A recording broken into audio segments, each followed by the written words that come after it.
Melusines are...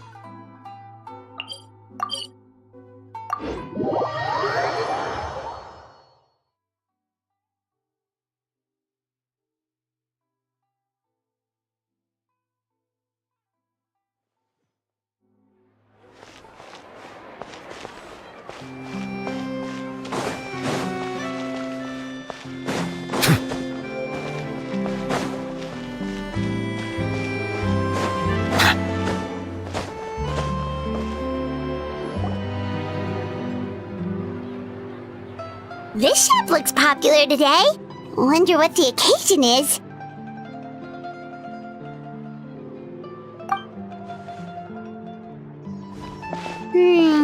Butterfly Dew Cosmetics now on sale. Huh, looks like it. Oh, Sigewine here too! Hey there, Sigewine! Hello there, Traveler and Paimon. I hope you're keeping yourselves fit and healthy. You bet we are! So anyway, what are you doing here, Sigewine? The Duke insists I take regular vacations in the Court of Fontaine. This one just so happened to coincide with a promotion for a new skincare product, so I came over to take a look. I like to keep up with the latest industry developments when I can, to help me with my magazine articles. Wait, you write? For a magazine? Which one? It's called Beautés en Fleur, and it's run by the Fontaine Beauty Association. I've done lots of articles about skincare for them, using the pen name Maritime Flower.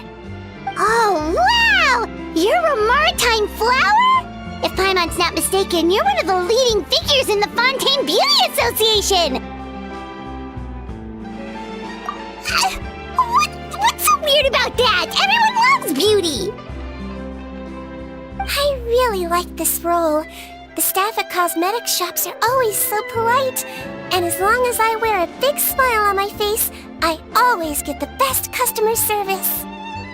Well, they sure don't want to make an enemy of the Maritime Flower. Obviously, it's because of Sigewine's love for beauty. Still a leader of the Beauty Association? That's incredible. The truth is, I study this field because I cherish my own appearance. It has nothing to do with being beautiful or not. Oh, the words of a master beautician defy comprehension! Oh, wait, you're saying that natural beauty is the highest form of beauty, right? Not really. Actually, Melusine aesthetics are very different from human ones. We don't view humans based on their appearance.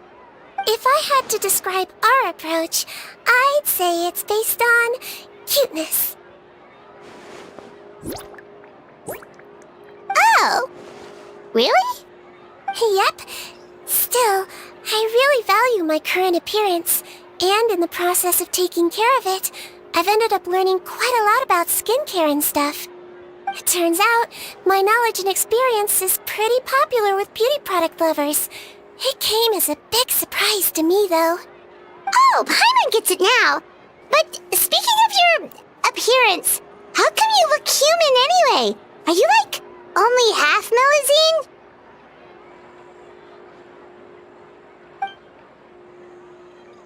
Ooh, wait, sorry. That was probably really offensive, wasn't it? No, I don't mind. I'm not mixed, though. I made a decision to turn myself into this form a very long time ago. If you're interested, I could tell you the story. A shape-shifting story? Oh, heck yeah, of course we're interested!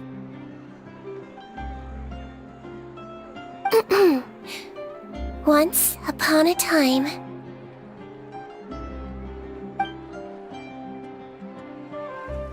Long ago, humans rejected Melusines, and Melusines feared humans. There was one Melusine who became fascinated with human medicine, but no human wanted her help. And there was one girl who liked Melusines, so no humans would make friends with her. So, the Melusine became the girl's friend, and the girl became the Melusine's patient. Your checkup's all done. You're still in perfect health. Thank you, Dr. Melusine. In this game of doctor and patient, a friendship was born. Then, one day, the girl fell ill. The Melusine was the only doctor to arrive on time, but the adults sent her away. Scram! Melusines can't be trusted! So just because I'm not human, I can't save my best friend? In desperation, the Melusine approached the frightening witch. She begged and begged until she got a reply. If you take this potion, concocted of sin, you will gain a human face and grow human limbs. But then, you will lose everything that attracted this friend of yours to you in the first place. Can you accept that? The Melusine did not hesitate for very long.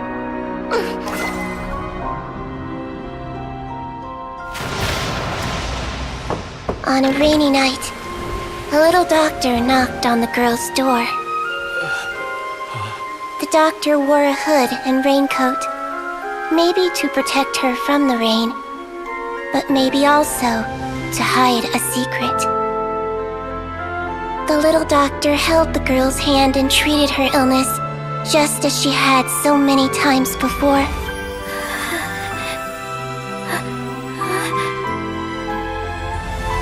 Dawn came, and the little girl's condition improved. But the little doctor was long gone, for she knew her friend would never recognize her again. And so, since then, I've lived my life in human form. Most people who know me just think I was born this way. Ooh. A witch? A potion? Why does this sound like a fairy tale? Trust me, it's a true story. Must be the way you told it then. It just sounds so...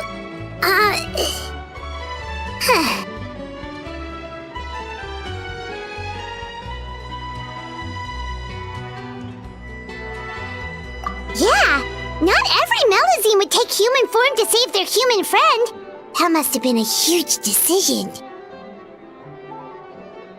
Treating patients is a doctor's duty. We must always find a way, even when the going gets tough. Ugh. It's so crazy that they turned you away just because you were a Melusine, especially when their daughter was so sick. Well, sometimes appearance can be a real barrier. But that was a long time ago. I like how I look now anyway. I run too! You're super cute this way. Attention customers! Thank you all for waiting. Now, on behalf of our skincare partner, I'm delighted to announce that our exciting new product is now officially on sale! Well, there we go. Let's have a look, shall we? Oh, Paimon, if you want to buy any skincare products, I'll be happy to give you some suggestions. Really? Personal advice right from a leader of the Fontaine Beauty Association? What an honor! Allow me to introduce our newest skin lotion, Butterfly Dew. I'm sure many of you have already read about this product's trials in the newspapers. To say that it improves skin quality is an understatement. This product gets its name from the way it transforms your skin and makes it glow anew, like a butterfly emerging from its chrysalis and spreading its wings for the first time. We are thrilled to have the inventor of this fantastic product with us here today. Please welcome Mr. Rawat, a researcher from the Fontaine Research Institute. Now, without further ado, I'll hand over to Mr. Rawat to tell you all about what Butterfly Dew can do for you. Thank you. Hello, everyone. I'm Rawat, and I developed Butterfly Dew. Wow, what a looker. He's a researcher? Wow, he's really challenging the stereotype. It seems that everyone is surprised by my entrance. Or should I say, my appearance. I'm well aware that researchers are generally better known for their brains than their dashing good looks. In that regard, I do believe I break the mold somewhat. Of course, appearance is a skin-deep way of defining a person.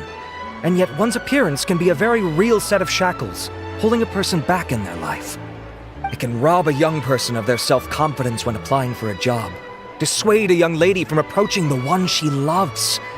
Our actions are at the mercy of our appearance, and we slowly become the very person that the outside world sees us as. But what if I told you that those shackles can be broken? If our appearance prevents us from changing, then let us first change our appearance itself. Wash away moles, birthmarks, and wrinkles, and they can no longer rob us of our confidence. Replace them with luster and radiance, and we shall never again hang our heads in shame. That is why Butterfly Dew exists. Its mission is to allow us to shed our pupae, undergo a complete metamorphosis, and embrace a new life. Well, whether it actually works or not, after that speech, Paimon's already sold! Mr. Rawat, could I ask if you've used this product yourself?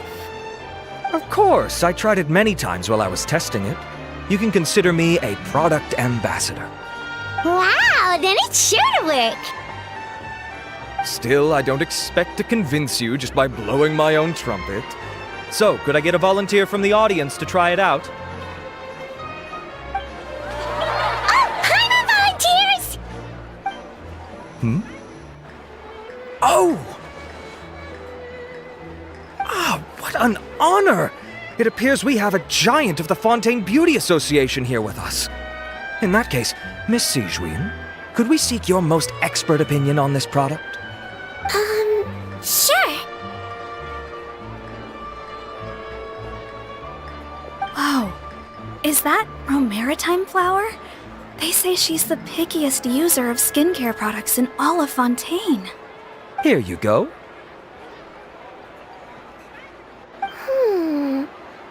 Oh, it's very kind to the skin, and the absorption rate is high. Even for Fontaine, this is a first-rate product. Wow, now that's high praise! I'll take one. Any discounts? All right. Well, all that remains for me to say is, Butterfly Dew is now on sale!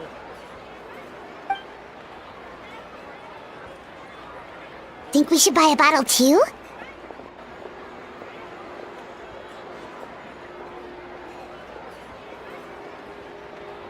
Aww, really? Well, it's still good to care for your skin though, right? Paimon definitely feels kinda rough from being exposed to the elements all the time. And if you're worried about whether it's the right product for you, well, luckily for us, Sigewin's here, so we can get an expert consultation.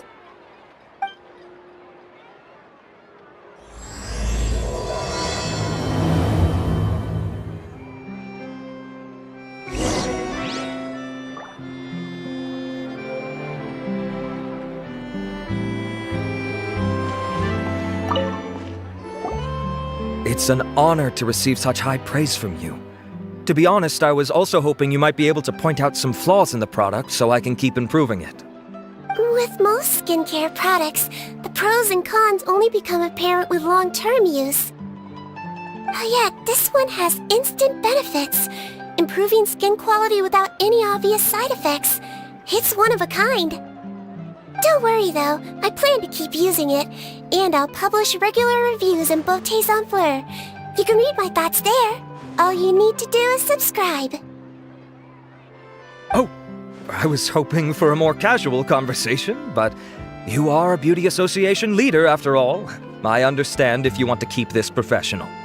Sigewine! Oh, excuse us, Miss Beauty Expert, but do you think this product is a good choice for me and her?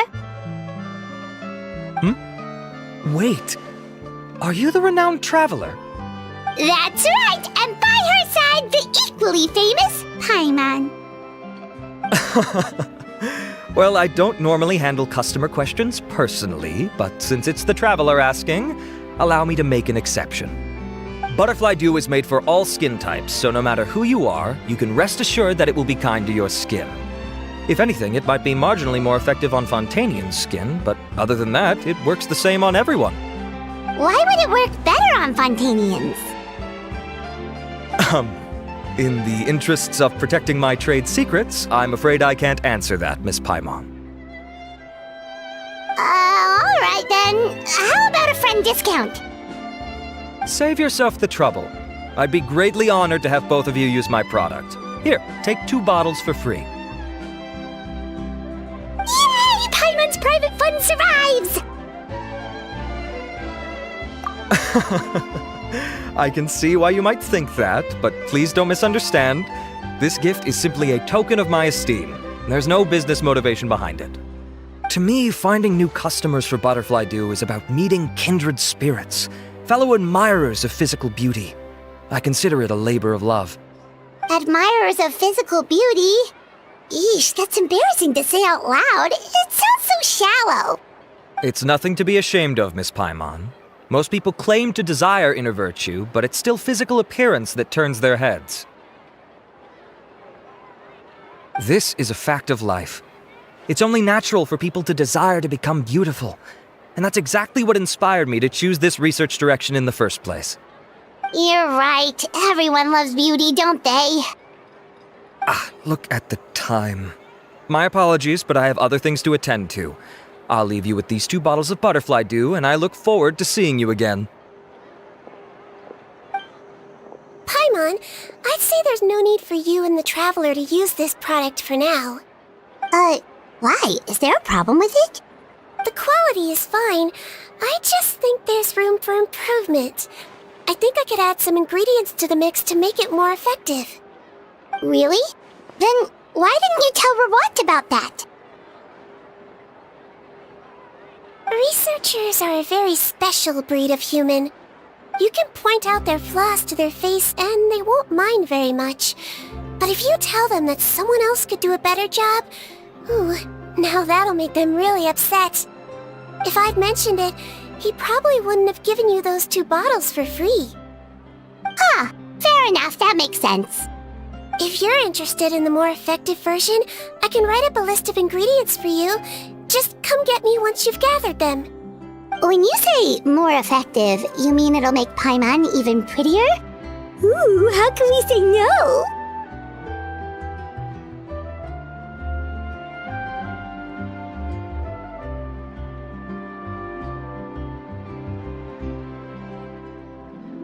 As for me, it's probably time I got back to the Fortress of Maripede. I mustn't leave the infirmary unattended for too long. Alright, see you there then!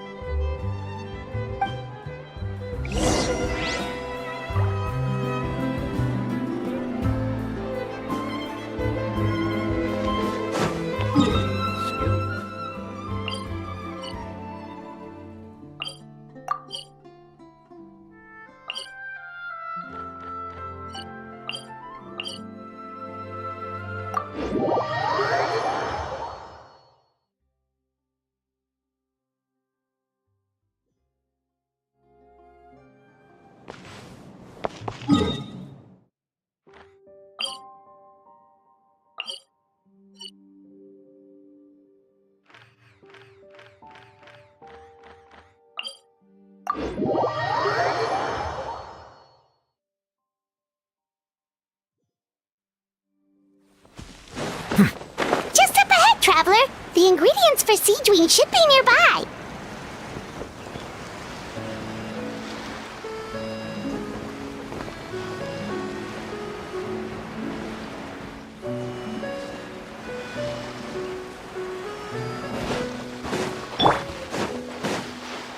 Leave it up to me. You're toast! Boba, get them! Shiver! Judgment!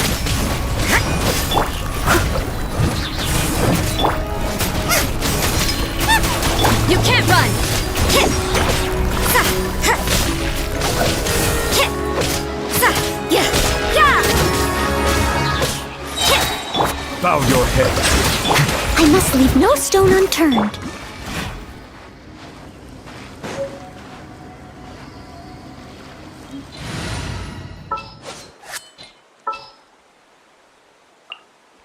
threads of your fate lie in my...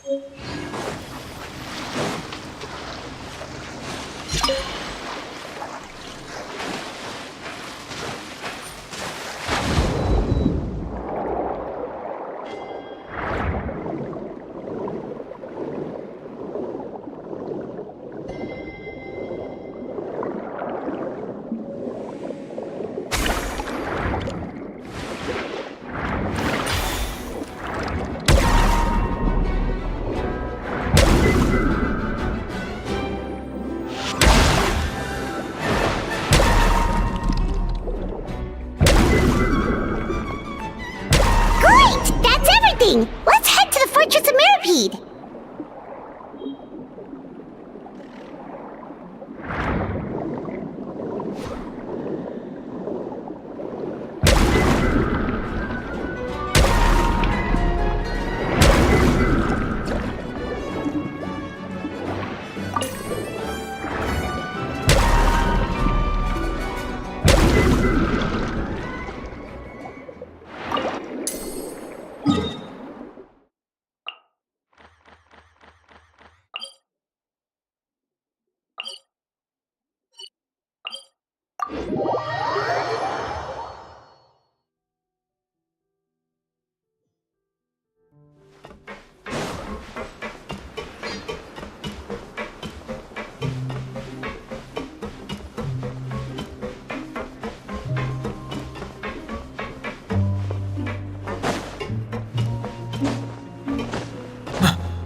Whoa, the infirmary is packed. Please, you have to believe me.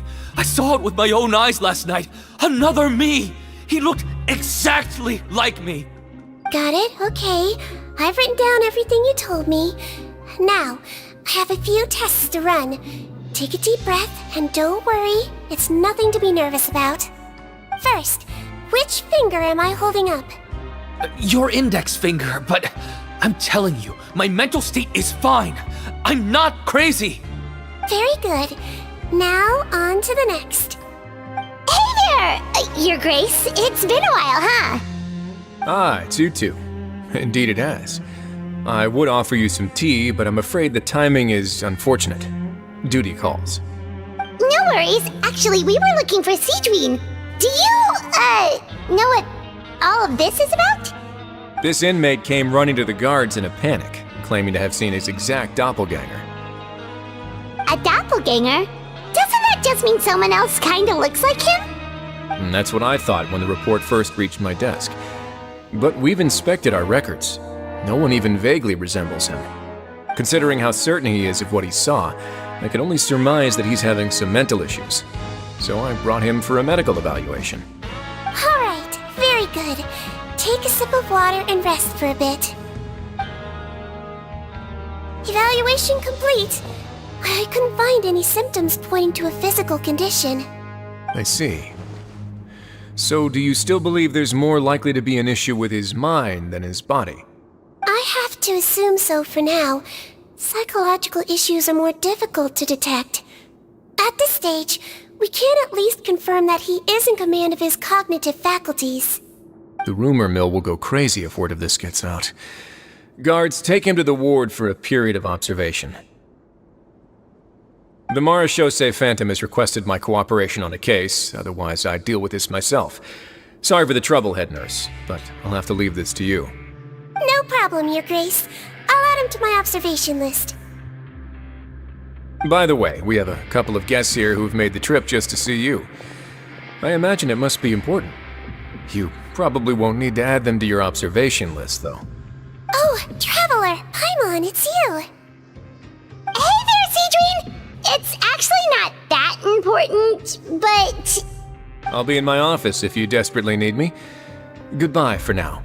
Okay, bye-bye! So, Sigewine... Would you mind waiting for just a moment? I have another patient to see. just find an empty bed and take a seat. I won't be long. Oh, sure. Sigewine, we've brought him. And he seems to have taken a turn for the worse again. Okay, don't panic. Let's start by sitting him down here.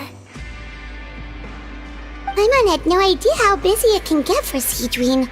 Maybe now's not the time to ask for her help with skincare.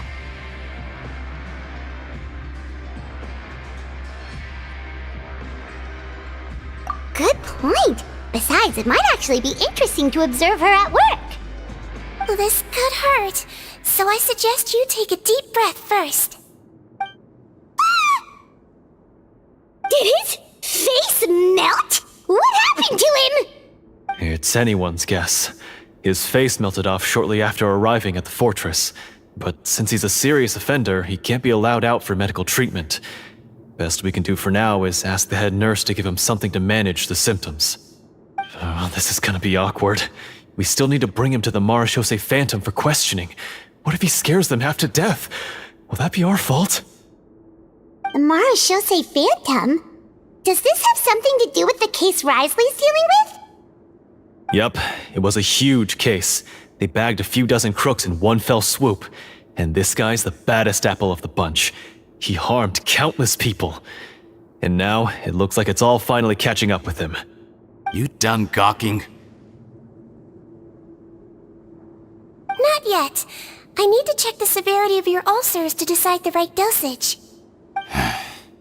Don't worry. We Melusines have a very different sense of aesthetics from humans. To me, he just looked like a little kitty with slightly scruffy fur, but still just as cute. Don't patronize me. Do I look like a kid to you? Just give me the meds and let me out of here. I already missed my cell. Hey, lose the attitude. You dare talk back to our head nurse like that again, your days are numbered. Oh, it's fine. Okay, I'm going to apply the medication now. Tell me if it hurts, alright? Look how nice Sigewine's being. And he still talks to her like that? What? Can I leave now? Wow, not a peep. What a brave little guy. Thank you, Sigewine. And I apologize for the trouble. So, Traveler, Paimon, did you bring the ingredients? We did, but we don't want to interfere or anything. You're busy saving lives here. Oh, don't be silly. I agreed to it, didn't I? Just hand me the ingredients, and I'll make some time to whip it into the improved version for you. Take a rest here if you want. Or, if you're not tired, I hear they're holding a new pancreation tournament in the administration area. Or alternatively, is there anything we could help you with, Sigewine? That's right! Let us help you out! It's the least we could do! Good point. Kind-hearted humans start to develop guilt if they accept free help from others. Don't worry. I'll take a look at my schedule. I'm sure I can find something to treat this condition. I gotta warn you, though, it'll be tiring work. So I suggest you take a break first, then come back and see me when you're ready.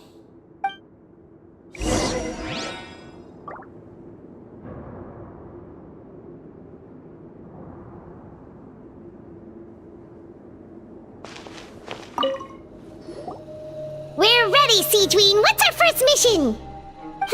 I found the perfect job for the Traveler. First, I'd like you to lie down in this bed.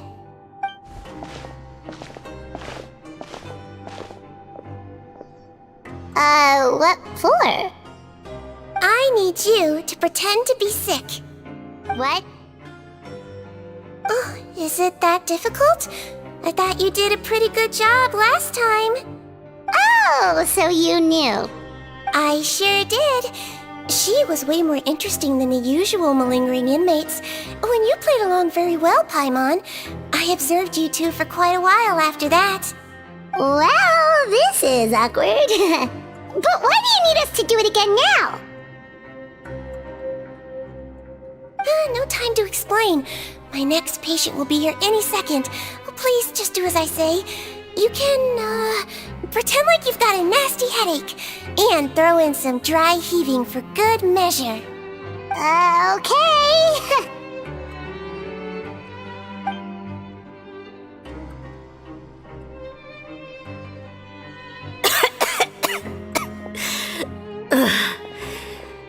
Hey, Duck. It's me. I'm only here because my mom won't stop pestering me about it. So annoying. Well, your mother has enough on her plate with a busy job. Well, the last thing she needs is to worry about you being sick as well. I know. I shouldn't treat the place like a playground. Shouldn't go swimming in the lower levels where we join up with the sea, because it'll give me a cold and distract her from her work. I thought I'd be able to have some fun here at the fortress for a few days, but it's always, don't do this and don't do that. All right, sit yourself down and I'll take your temperature. Your fever still hasn't gone down. Well, here's your medicine. 1 cup for starters, and we'll see if it helps. But Doc, it's so bitter. Do I really have to drink it? I mean, I'll be fine, right? I've got an uncle who caught a cold. His fever went away on its own after a couple days. Can't you just write me a note saying I'm on the mend? I just need something to keep my mom off my case. I sure can. You're a very brave boy after all. Huh? Brave? What makes you say that? Well, if you want to rely on your own immune system to clear up your fever, then you'll have to tough it out like this young lady.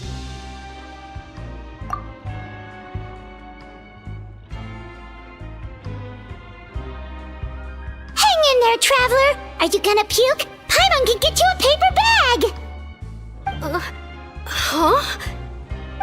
As long as you're tough enough to get through the nausea and dizziness caused by the high fever, you'll be right as rain after just a few days' rest. And if I'm not tough enough? Hey! Wake up! Wake up! Put it this way. At least you'll never have to see the doctor again, right? I think maybe I'll take that medicine after all, if that's okay. Oh, of course. Here, it's still warm. It's so bitter. All done. Great job, you two. That kid really doesn't know what's good for him. His mother's a guard here. She's been working back-to-back shifts lately, but unfortunately his father's away on a business trip right now. She had no choice but to bring her son here for the time being. He was quite happy at first. He seemed to think that the Fortress of Meripede would be all fun and games. So you made us put on that act just to scare a kid into taking his medicine? That's a pretty sneaky trick. Seems like there's a whole side to Sigewine we never knew about. It's a technique I learned from my teacher. Oh, you had a teacher? Was she a Mellowzine doctor too? She was human. She passed away a long time ago. Oh, sorry. No, it's fine. I really liked my teacher, so it's always nice when I get to talk about her with other people. She was a traveling doctor, and since she didn't have a clinic, she'd go out and visit her patients wherever they were. Dealing with the badly behaved ones was her specialty. She used to say, if you can scare the little brats into taking their medicine, you won't have to hear them wailing and screeching when their condition gets worse. She sounds like a pretty strict teacher. Strict? Well, that's not how my teacher saw it. She thought of herself as terrifying to kids. Strange way for a doctor to describe themselves. Now Paimon's curious to know what she looked like. As it happens, I actually have a picture of her. Oh, wow, yeah, okay, that'll terrify the kids. Yep. All the children she treated thought she was a witch. Why does it almost sound like you're envious of her? Oh, because I am. If she was here, all the children would take their medicine without any need for tricks. A doctor who looks like a witch. True, they wouldn't dare try anything funny with her around. Oh, me, on the other hand, it's hopeless. children aren't afraid of me at all. That's actually a good thing, you know? Oh, my next patient should be arriving now. Would you mind lending me a hand again? Sure thing! On to the next mission!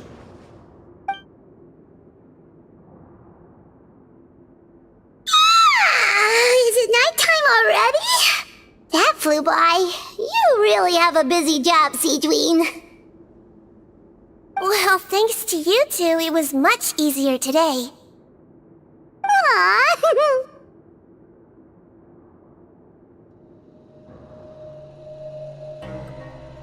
Should we get some rest? It's getting pretty late. Oh, there is one last thing. I have to keep it confidential, so I usually leave it till after everyone's clocked out. Confidential? Are you sure you can tell us? Oh, it's fine. You're not living here anymore, so it's okay if you know. All it is I have to prepare some ingredients to make healthy meals with. Wait, you mean those healthy meals?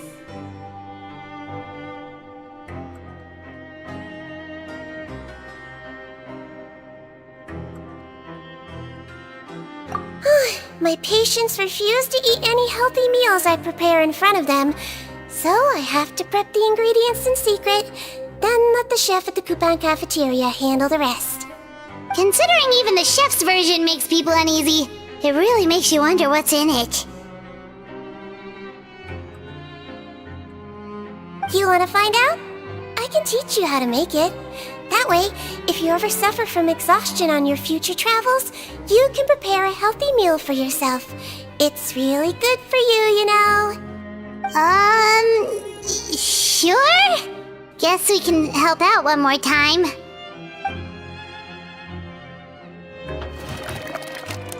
The ingredients are ready. Now, put them on the table and add them in the order I tell you. First, we add this special slime condensate, stir it thoroughly, then pour it in. See that? It adds elasticity. It looks just like tasty jelly, doesn't it? Yeah, it really does. Until you remember it's slime condensate. Next up, xenochromatic crystals. You want to crush them up into a fine powder, like powdered sugar. Wait, are those from Fontimer Aberrants? Are you sure they're edible? Finally, we'll need some high-protein meat. Frogs are an excellent choice. You just need to clean their innards, and then you're left with some lovely, tender meat. Oh! Frogs. And we're done. All that's left now is to pack them into lunch boxes and hand them to Walsey. Yesterday in the production zone, I noticed an inmate who's been working for 2 days straight. That means it's a healthy meal for him tomorrow. Sigewine really does have the inmate's best interests at heart.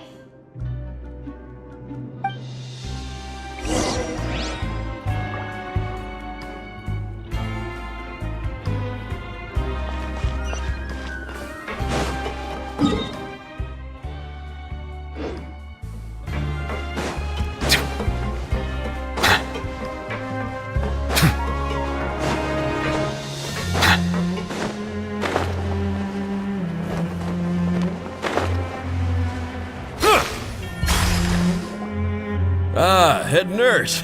Got some extras for me? Just the one today. The serial number's on the lid. Sounds good. I'll make sure it gets delivered. Sounds like they're talking in code. Thanks for your help. Oh, it's no trouble at all. I only wish I could do more. You work so hard for all our sakes. I'd happily lose a little sleep if it meant helping you out. That won't do. If you reduce your sleeping hours any further, your health will start to suffer. All right. Nurse's orders. I'll do as I'm told. But you take care of yourself too.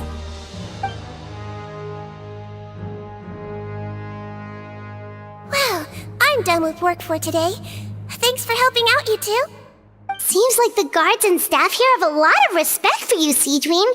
In just one day of helping you with your work, It feels like we've done a lot for the fortress. Head nurse, please, wait. I'm sorry to disturb you this late at night, but I think you'll agree, this is urgent. Okay, just relax and catch your breath. What's the matter? The guard at the observation ward, Odilon, he told me to pass on a message to you. One of the inmates there, the guy suffering from possible hallucinations, well, he seems to have made a sudden recovery, and now he wants to apply for permission to leave the ward. Huh? Already? You were right to tell me. I'll have to examine him and make sure he's well before we discharge him. Looks like we've got one job as medical assistants left. We'll come with you.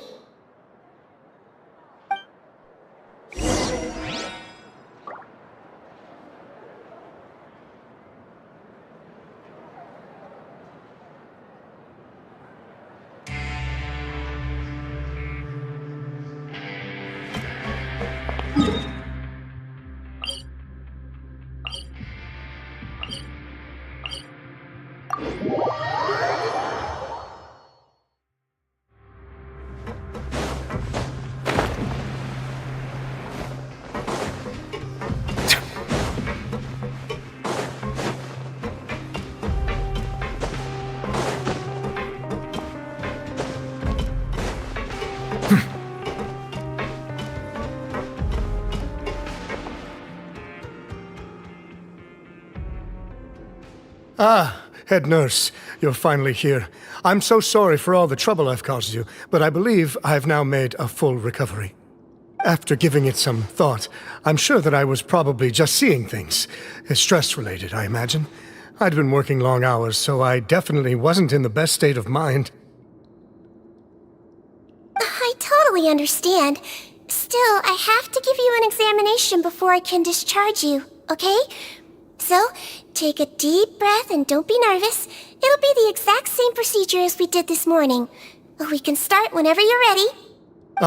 Again, so sorry. I was in such a state this morning, I barely recall anything. Would you mind taking me through it again? Oh, not at all. It's a lot to remember. First up, we have a little cognitive test.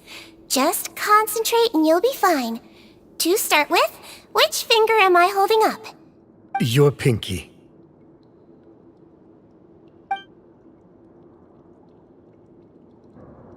Alright, all indicators seem normal. So it was a stress-induced hallucination after all? Well, we've certainly had previous cases of mental illness caused by overwork, which is why I carefully observe everyone in the production zone. I wonder how I managed to miss the signs this time. Please, head nurse, you shouldn't blame yourself. I'm just still adapting, that's all. Pushed myself too hard, and I guess I couldn't take it. Thanks for looking after me. I'll be as good as new after a good night's sleep. And if you can give me the okay, I know I'll sleep better back in my good old dorm. It can be difficult to relax in an unfamiliar environment. Alright then, you can leave the ward. I suggest you take 2 days off to focus on your recovery. I'll take you off the observation list for now, so you're officially discharged. Great. I can't thank you enough, head nurse. Mr. Odilon, could you escort him back? Of course. I'm on guard duty in the administrative area tonight, so nothing will go wrong. You have my word.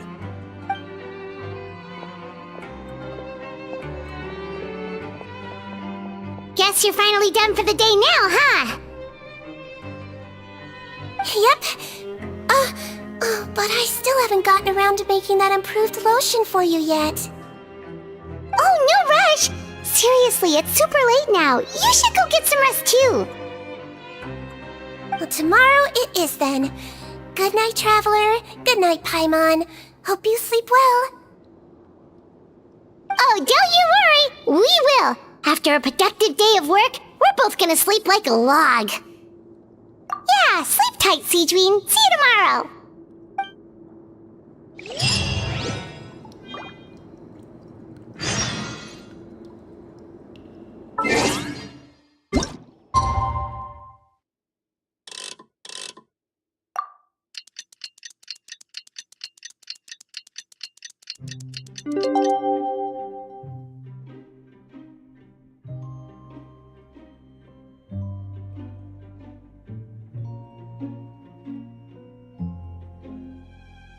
water comes in many flavors to the discern. I'm a...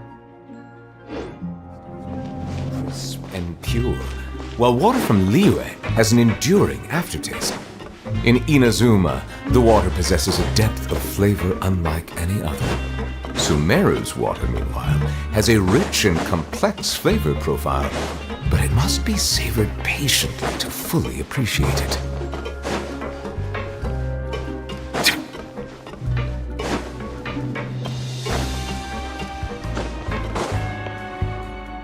Whoa! How is the infirmary even busier than yesterday?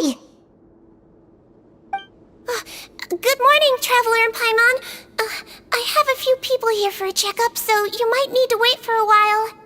No problem. Anything we can do to help? There's a bit of a complicated situation here. I'm still getting to the bottom of it myself. You have to believe me. I'm telling the truth. You're in a medical facility. Keep it down. Please, listen to me. I'm not Gascon. I'm Uwe. You're a horrible liar, you know that? We get all your mugshots with the arrest warrants. It's clear as day that you're Gascon. You mean because of the way I look? I don't know what happened. I just woke up like this. Then you guys dragged me in here for an interrogation. I brought you here to figure out what's going on. If you truly are the victim of an injustice, yelling isn't going to achieve anything. At most, it'll delay your vindication. All right. I get it. This is nuts. Yesterday's interrogations went fine, and now this. Morning, Your Grace. What's going on? Remember the case I mentioned yesterday? The one brought to me by the Marashose Phantom? Well, we've been questioning the inmates involved this morning. Every single one of them is claiming mistaken identity. Huh. That's even weirder than what that guy was saying yesterday. The thing is, none of them have been able to provide any evidence whatsoever to support their claims. Questioning them further got us nowhere, so for now, we've brought them to the infirmary. And we thought yesterday was as busy as it got for Sigewine. We've compiled their statements. Have a look. Perhaps there's something we missed.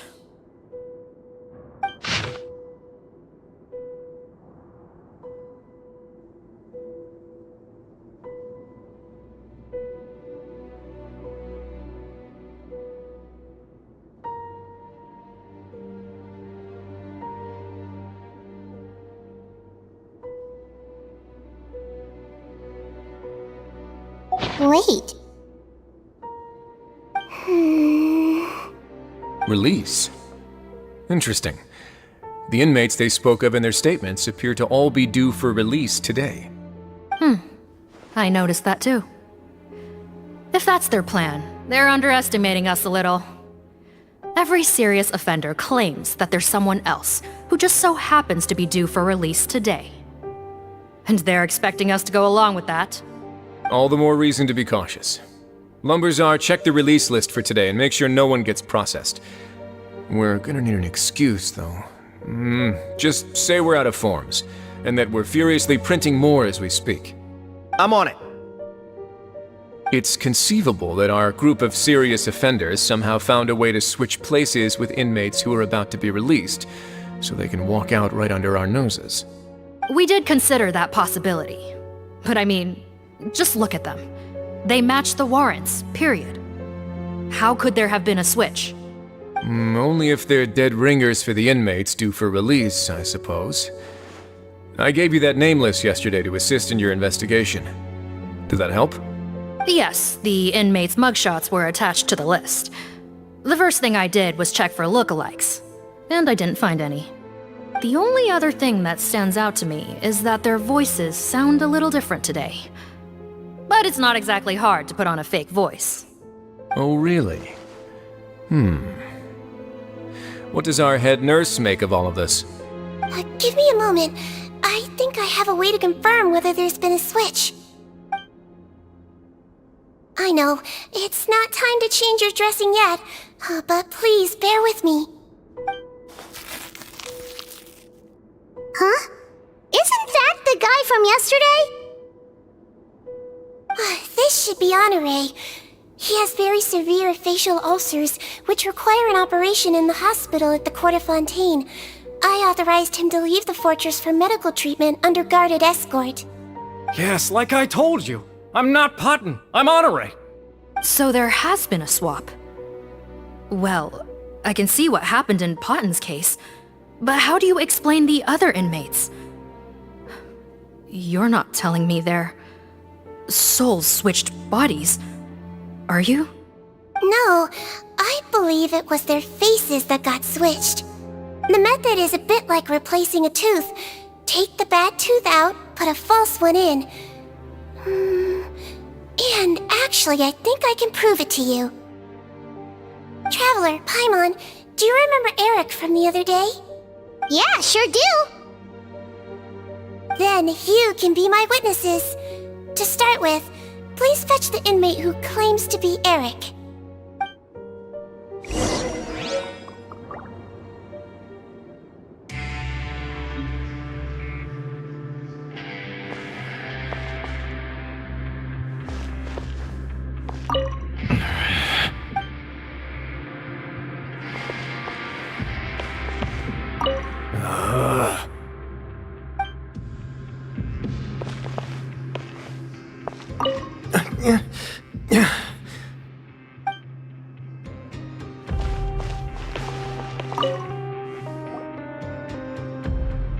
So, you're Eric? Yes, head nurse. It's me. You do believe me, right? I need to do another examination on you. Same procedure as yesterday. All right. It's the cognition test first, right? So I need to concentrate. Now, try to recall if you can. The last time we did this test, which finger did I hold up? I believe it was your index finger. But that means... Huh? So basically, last night the Eric who said he saw another him suddenly recovered and applied to leave the observation ward. Sigewine did another test before letting him leave, but that time she held up her pinky finger. Huh? I don't know about any tests last night. There was nothing to do in the observation ward, so I went straight to bed. Then I somehow woke up in a high-security cell. Well, in that case, there is a reasonable explanation for the strange events of the past 2 days. So, what exactly happened? The gang of serious offenders wanted to break out of prison, so they identified a group of scapegoats, namely inmates whose terms were almost up, and planned to switch appearances with them. Last night, when Odilon was on duty, they ambushed him and had one of their group switch appearances with him using their face-swapping method. That allowed them to avoid scrutiny from the other guards. Then, once all the other inmates were asleep, Odilon spent his night shift carrying out the remainder of their switcheroo plan. However, they made one mistake. Henri changed his appearance to match Eric's earlier than he should have done, and ended up being spotted by the real Eric.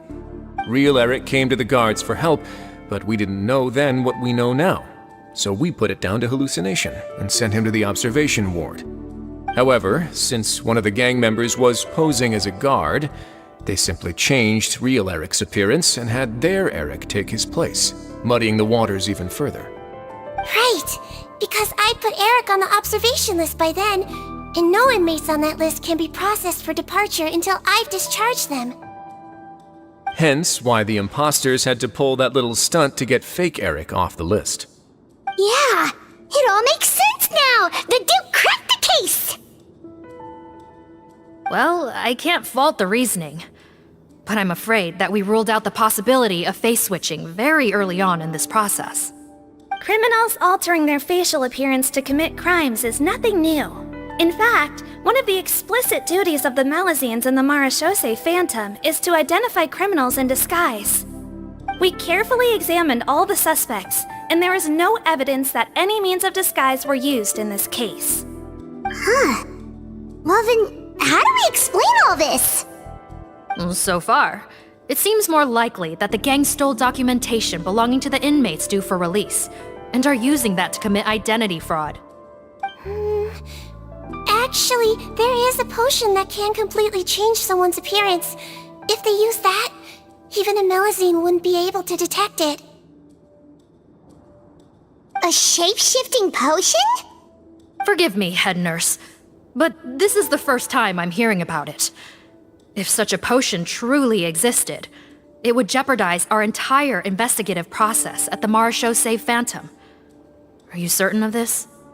Yes, I am. But...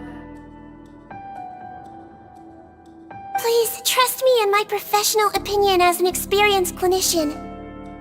At the same time, without any solid evidence, it's pure speculation. If we can round up all the inmates suspected of switching places, then have a little talk with both sides, we might just get our answer. Yep, let's do that. Okay. Well, it was our negligence that meant we had to come and conduct these post-internment interrogations. And I know it's put you out. We'll do it your way. Your Grace, bad news. I paused the releases like you asked, but we were too late. A bunch of people already got processed 2 hours ago. I checked the list, and sure enough, it's all the people who gave statements. 2 hours ago? That's before today's interrogations began. They had this all planned out. So there really was a switch after all. They really pulled the wool over our eyes on this one. We should be able to catch up with them if we leave now, right? Not if that potion is real. They can just switch faces again after leaving the fortress. And if the Marashose's Melazines can't even spot them, we wouldn't know where to start searching. Yikes! So we're at a complete dead end!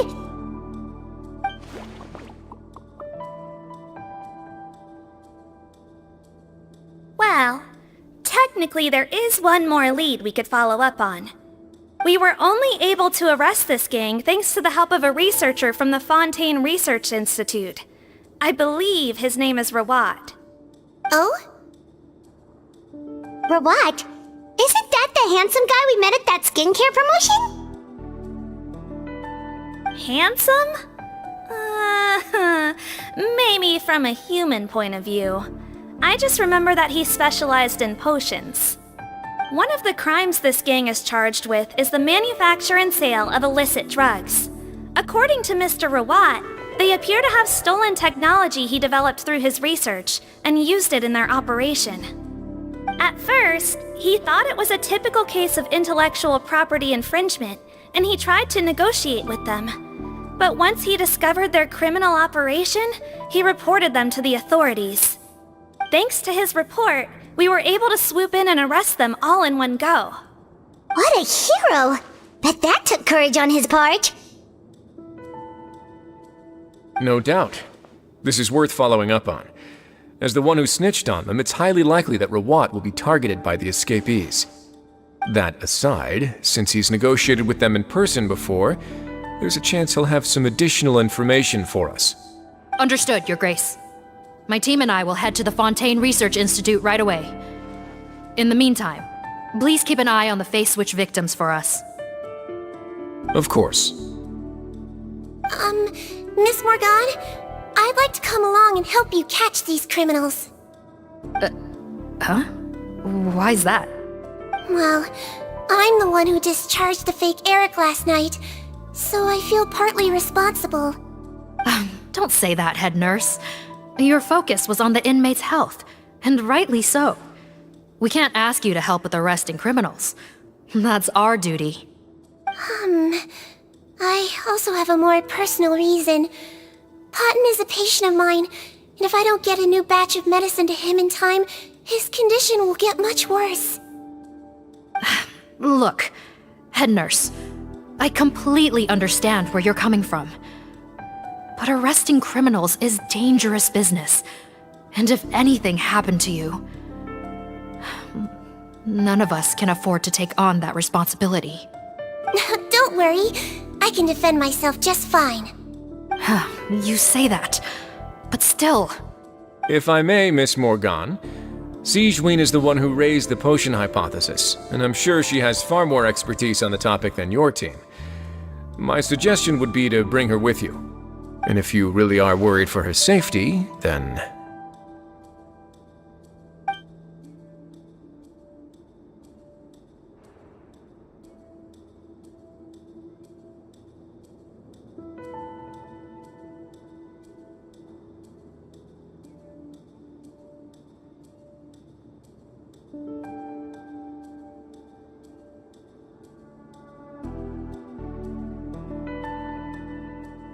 Ah, there you go, right on cue. Knew I could count on you.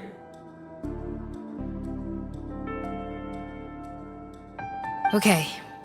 Well, since this plan has the Duke's blessing, far be it from me to refuse. We should head off immediately. Time is of the essence.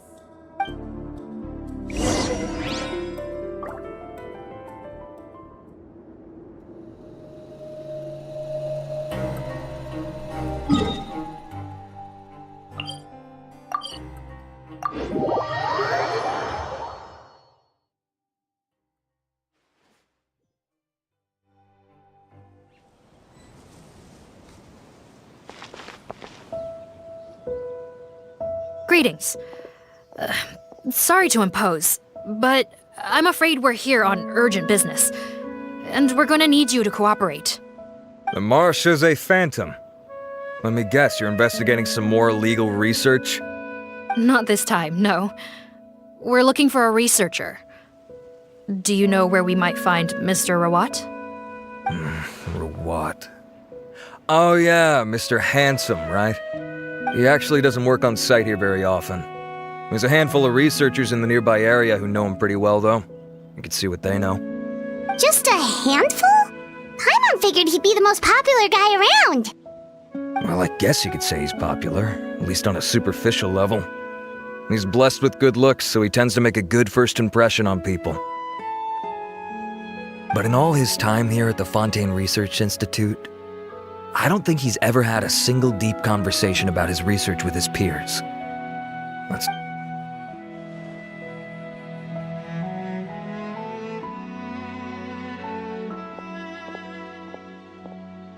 That's so weird.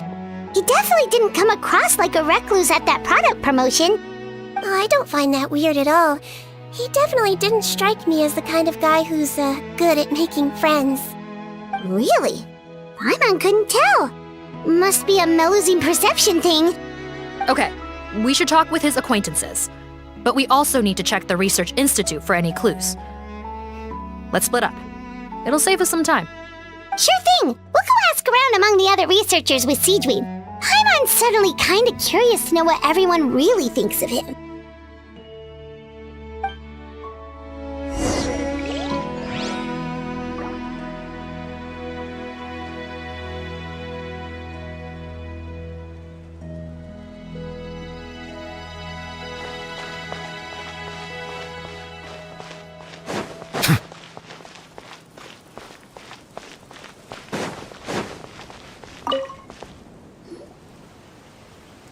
Excuse us, are you Audrey?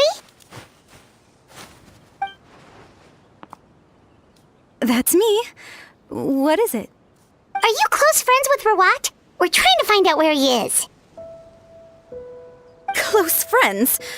You mean because I told him I had feelings for him once? I doubt I'm the first or last at the Institute to make that mistake. Why would you single me out as a close friend? I should have known, really. Men like him, they just enjoy being surrounded by fawning women. They're not interested in a serious relationship. Okay. We were just kind of wondering if you might know where we can find him. Why would I know where he's at? I barely know him, and he probably doesn't even remember me. Ugh, this is getting annoying. Shall we go ask someone else?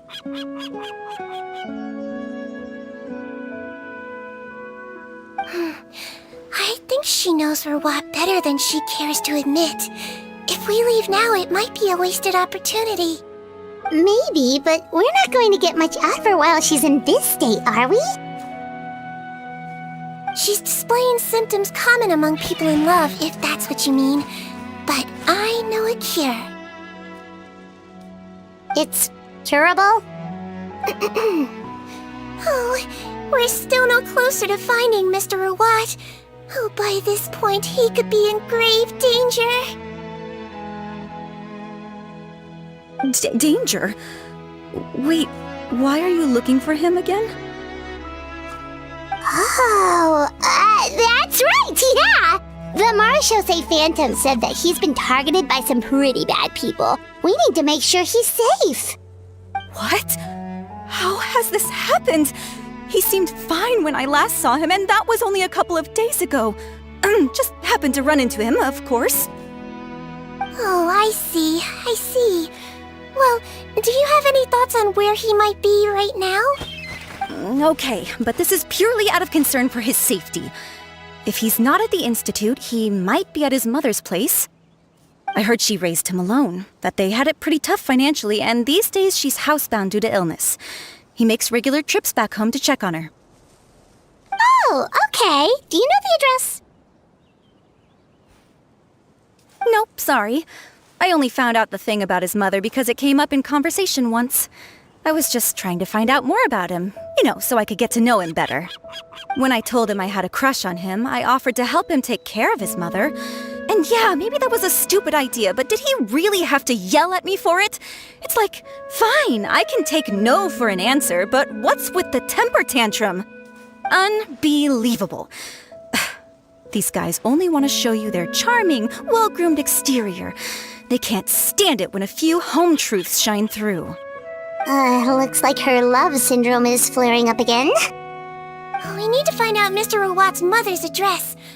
Let's check with the Marechaussee officers when we regroup. Cool, sounds like a plan.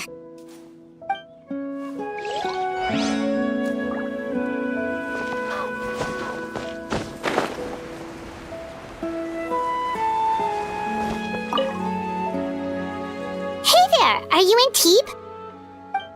What do you want? We're here to ask about Rawat. Any idea where he might be? We were told you were pretty close with him. Close? Not sure that's the word I'd use. He wouldn't even let me use his patent. Huh? It's been a good few days since I last saw him. I don't know where he's at. Go ask someone else. Would the patent in question happen to be related to the new skincare product he developed? Yeah, kinda. Butterfly dew, or whatever he calls it. I heard he made a tidy sum off of that one. Okay, now we're getting somewhere. Keep going. Most of the other researchers here focus on mechanics, energy, stuff like that. I get why he wouldn't be interested in having anything to do with them. But I'm studying coatings. There's a huge overlap in our areas of research. Why would he refuse to work with me? I bought his product once and noticed it contains a unique substance that might have applications in coatings too. If it worked out, I could probably make as much as he's making. Don't get me wrong, I had no intention of plagiarizing his work.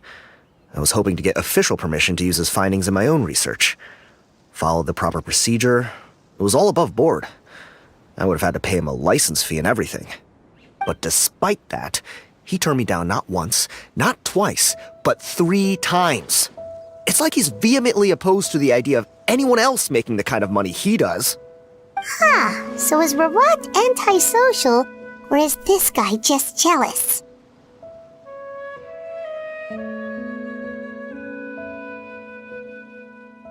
Well, it doesn't look like we're gonna get any info about Rawat's whereabouts from him. Let's go! Wait, 1 second. Mr. Antibes, next time you go shopping, you should buy some Buell fruits. Peel the skin, steep in water, then drink. It'll help calm your mood. Huh? Yeah. Thanks.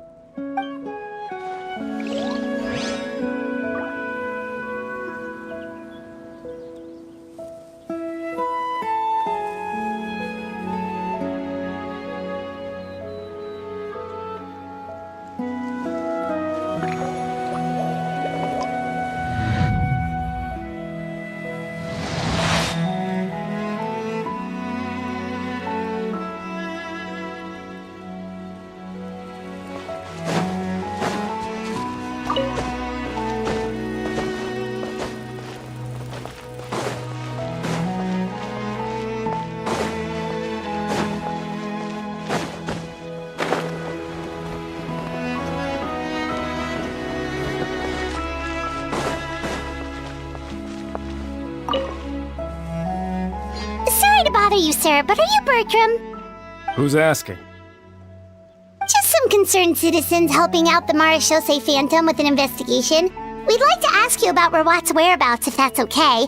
We're told the two of you are pretty close. Not anymore, we're not. Turns out we don't see eye to eye. Oh yeah? What happened?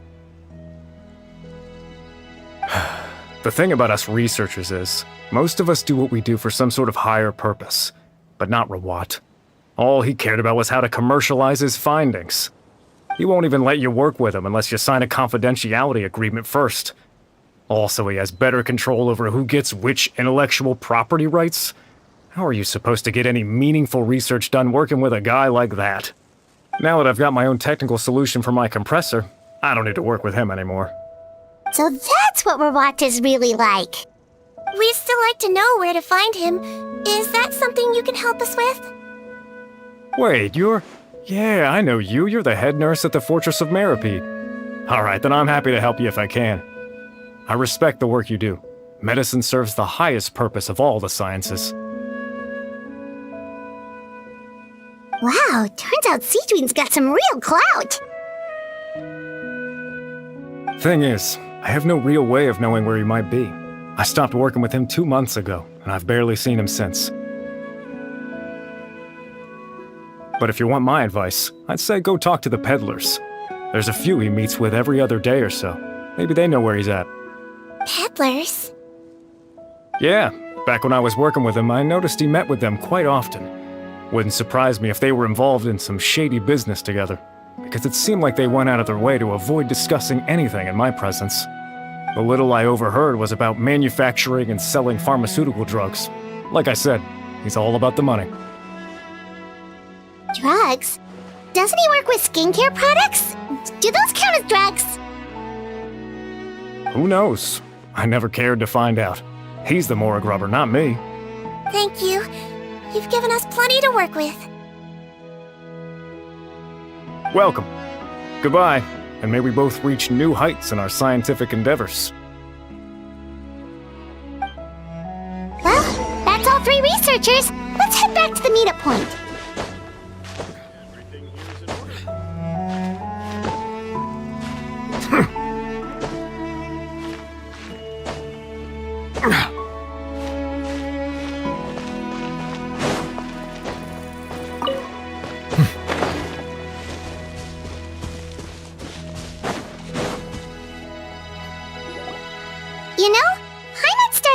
Rawat was a handsome researcher with a friendly and cheerful personality.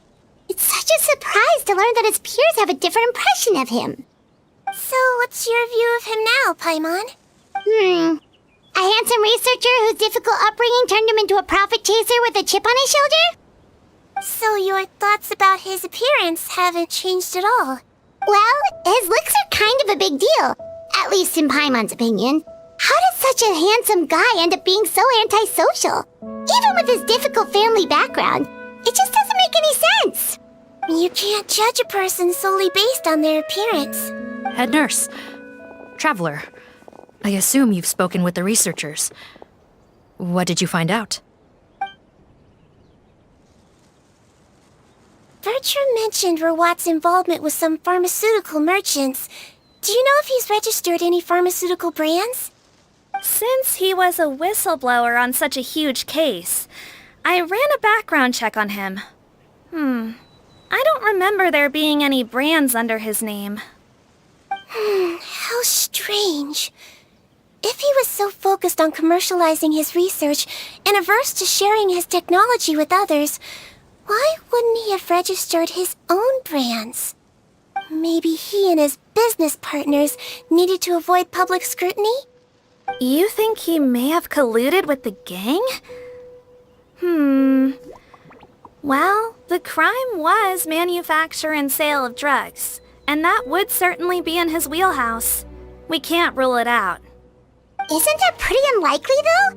He was the one who blew the whistle on them! Most children who come to me with tooth decay have suffered pain for a long time already, but they'll still try to hide the fact that they eat too many sweets. Grown-ups and children aren't so different in that regard. If you say so. I saw him when he came to make his report, and I certainly didn't get the feeling that he was the type to collude with criminals. Perhaps it's more likely that they were coercing him. You mentioned that he comes from a poor family. So, it's possible that the criminals approached him asking for academic support, luring him in with the promise of riches. By the time he discovered who they really were, he was in too deep. They had leverage on him, so he was forced to keep working for them. That does make a lot of sense. It would definitely explain why he was so unwilling to cooperate with his fellow researchers. No wonder he's so unsociable. He must be on edge all the time with a gang of crooks breathing down his neck. In that case, the situation could be worse than we thought. If Rawat was working with the escaped inmates, they're sure to know more about his whereabouts than us. Oh, there's a good chance they'll get to him before we do. Based on the information we've gathered so far, he was last seen 2 days ago. If no one's seen him since, maybe we're too late. 2 days ago? So he went missing right after that product promotion. That was the same day he reported the criminals, too. Not a good sign. Don't worry, everyone. I believe we still have a chance. Since he disappeared right after blowing the whistle, it's likely that he's gone into hiding. Yeah, he must have been worried that they'd come for him. All the more reason to find him as soon as possible. The only lead we have at the moment is his mother's house, which you mentioned earlier. Seath, think you can find the place? Yep. When you register a brand, the Court of Fontaine requires you to provide a legal address. The one Rawat wrote down was in the outskirts of the city. That should be the place. Okay, then there's no time to lose. Let's move.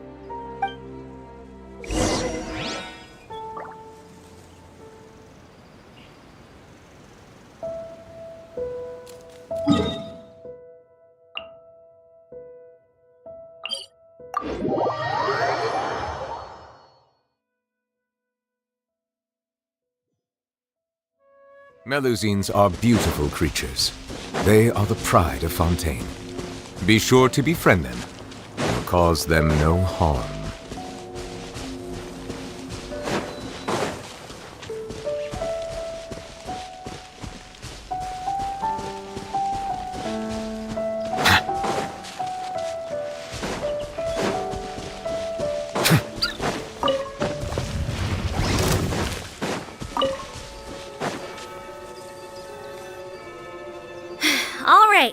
This should be the house.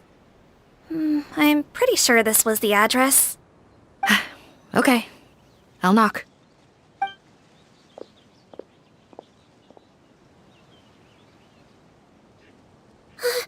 Sounds like whoever's inside has restricted mobility. Oh, it seems serious. Oh, what's the fastest way to get this door open? Break the door down? No, I'll handle it. Let the expert deal with it. There'll be a mountain of paperwork if we damage a citizen's property.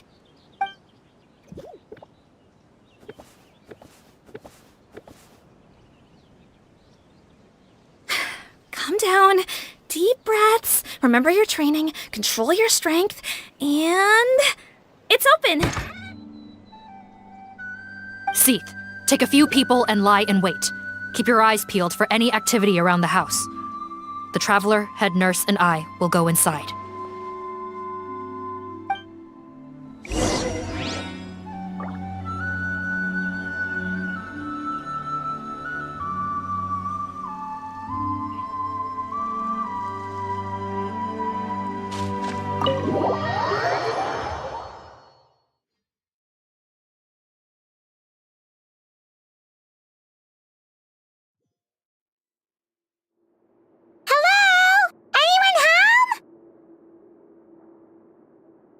Oh, there. On the bed, there's an old lady. That's gotta be Rawat's mother, right? She doesn't look like she's in any state to be answering our questions, though.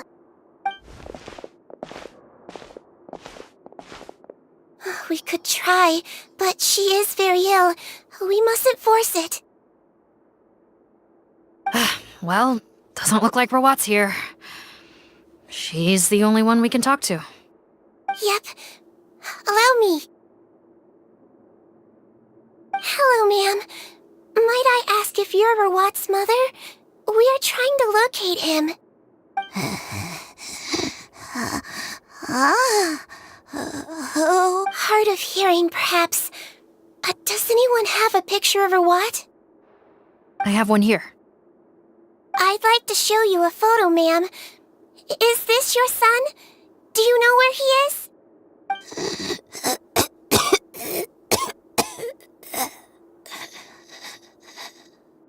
Looks like this isn't gonna work after all. Well, looks like we're out of leads.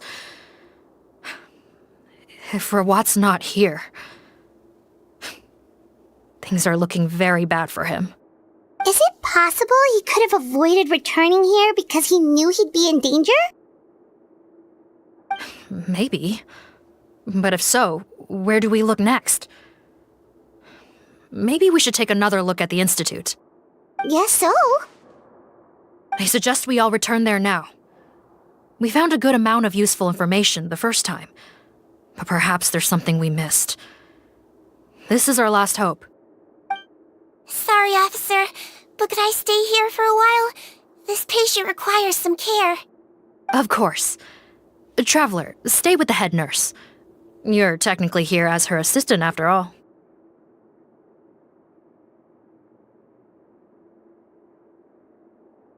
Also, I'd like some Marechaussee members to stay as well, and keep an eye on the area. Why's that? If Rawat knows how serious his mother's condition is, he will return. Got it. Okay, I'll tell the squad members in hiding to stay put and keep a lookout. Thanks for helping me out yet again, Traveler and Paimon. No problem. But when you say her condition is serious, do you mean... Yes, she's barely clinging on to life. Oh. Let me take care of a few things first. Could you pass me the towel over there? Yeah, of course.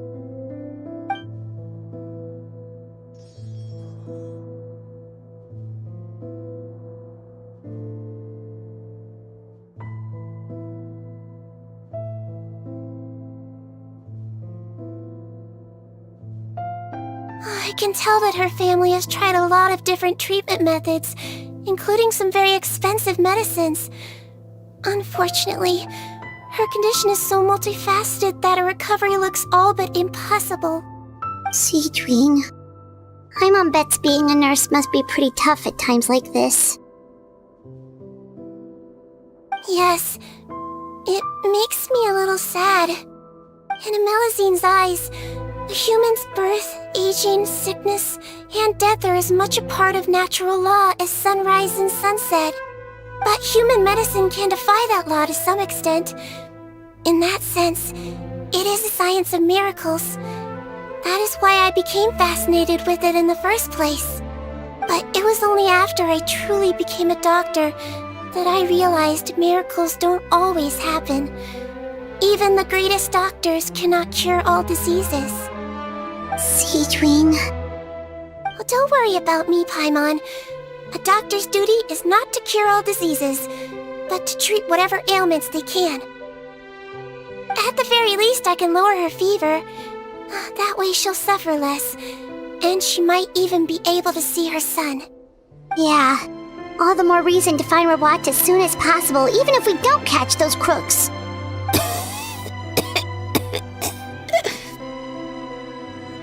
Oh, her fever is getting worse. Could I get some hot water? Sure, we're on the case.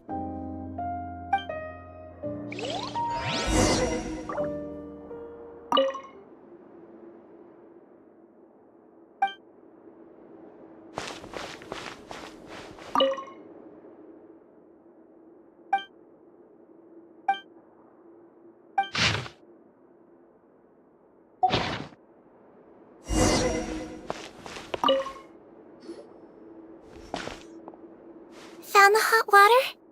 Sure did. And look what else we found. Judging by this journal, it seems like Rawat has a private lab. There's a good chance he could be there right now. We gotta go tell Officer Morgan right away. Oh, that's great news. But hold on just a moment. The wet towel is ready. I'm giving you another injection. Are you feeling better now?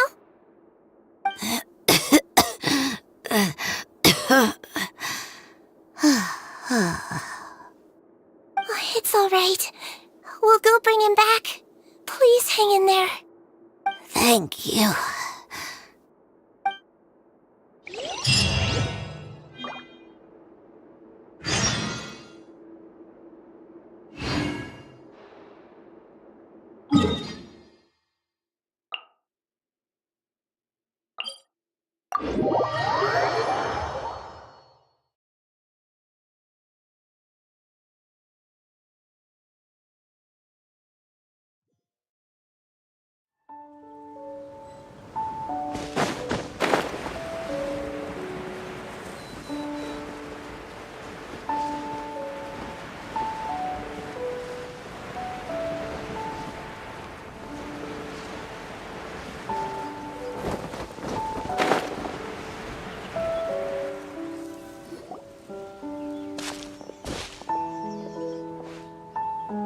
It's Officer Morgan! They're already here!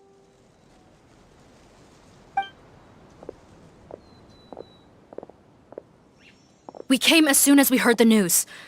I can't believe we were so careless. The most crucial information of all was hiding right there, in that room. And we missed it. Don't blame yourself. Right now, we need to focus on finding a way in. There's a mechanical door over here! Hopefully the instructions in Rawat's journal will help us open it.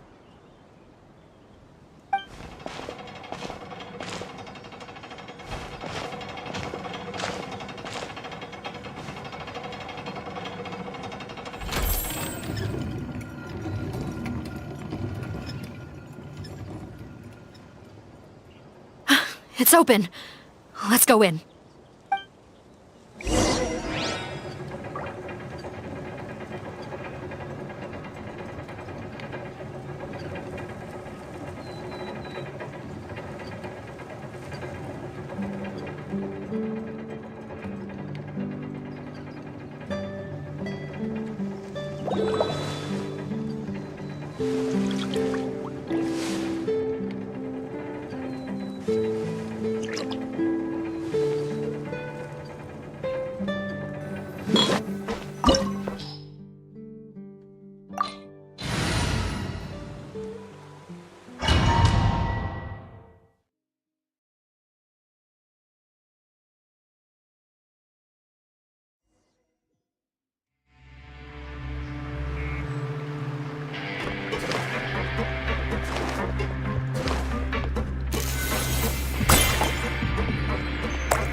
How did they get in here?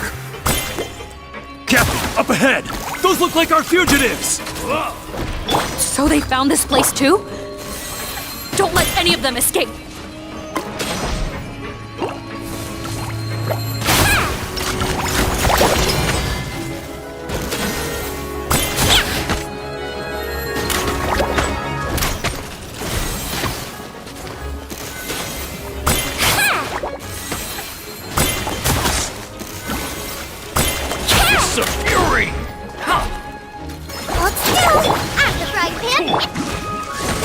Settle down!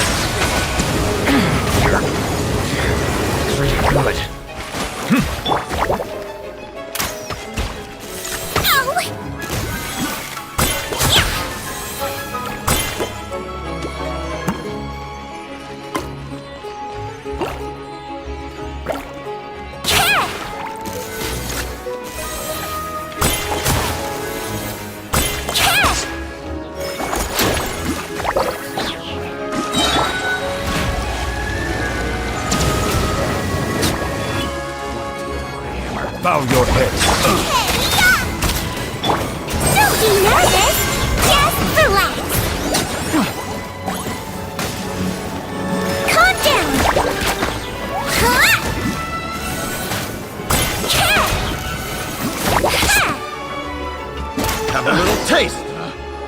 picked the wrong test subject.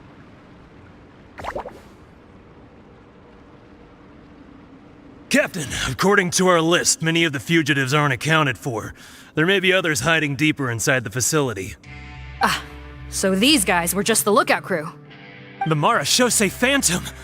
How did they find this place? Wait, it's that guard from the fortress!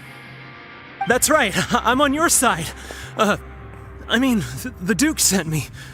What's the matter? Some sort of mix-up? Mr. Odilon, didn't I tell you a few days ago that you need to stop all field work until you've recovered?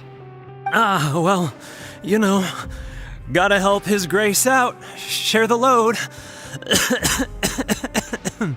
Officer Morgan, this man is an imposter. The real Mr. Odilon has no recent health issues. What? But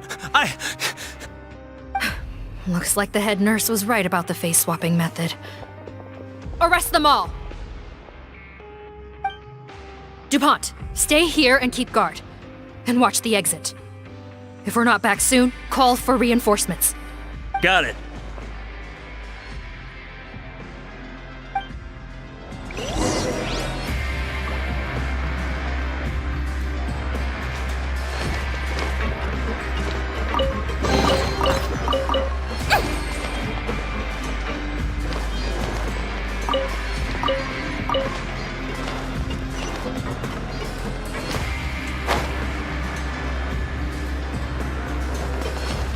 Don't slip and fall!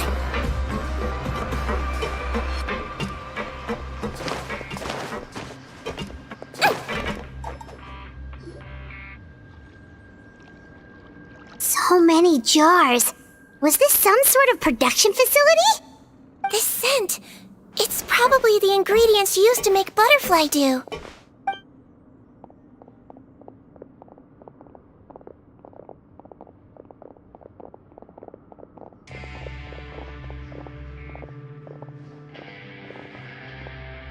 How come they're all empty?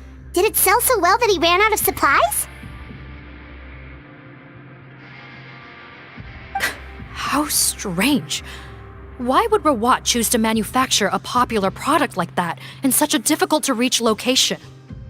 Given our suspicion that he may have been coerced into the illegal drug trade, I would have thought that any production facility we find here would be used for illicit purposes. Perhaps butterfly dew is itself an illegal drug. Do you have any evidence for that claim? No, just a guess. We need to find Rawat as soon as possible. He has all the answers we need. Understood. Well, let's not linger here. Let's go. Come on.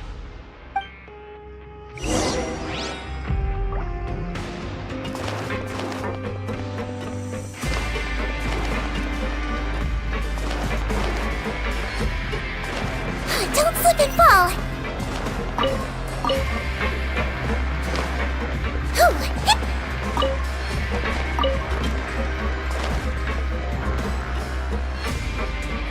Doesn't look like we're gonna get this door open. Let's find another way around.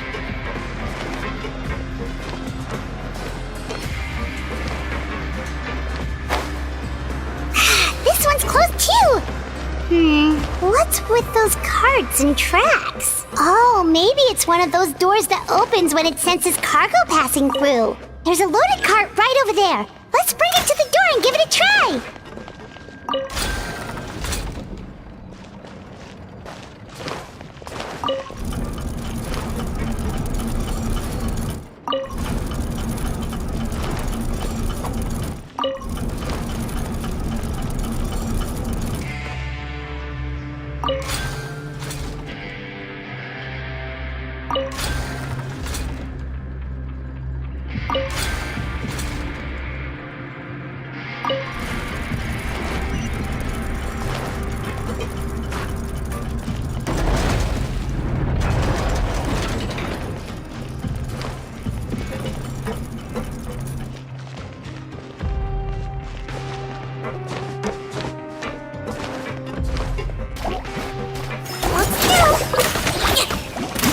Don't slip and fall! Go! By ruining royal decree! Settle down!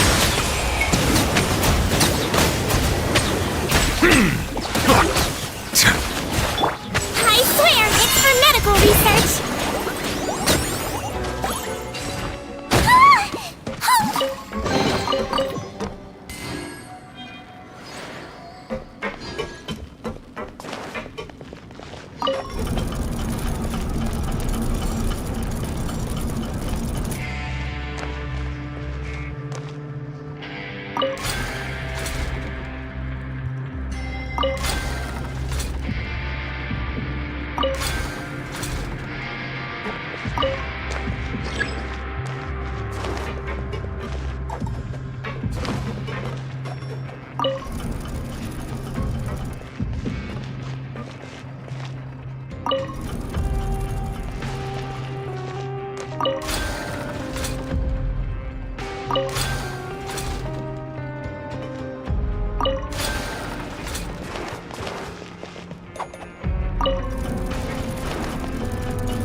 Don't slip and fall!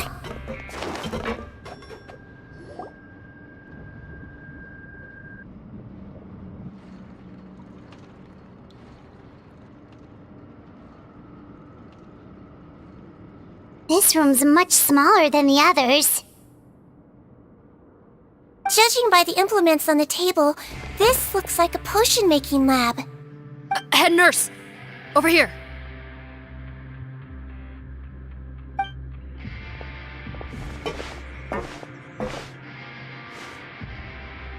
Let's see. Huh? Robot's clothes? Why would he change here? Perhaps they stripped him down, left the clothes behind, and disposed of him somewhere else? Yikes, Sigewine, where did that come from? Oh, what a tragic way to go. Especially with such a bright future ahead of him.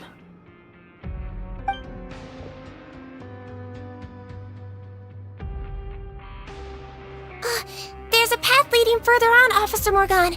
Let's keep up the pace.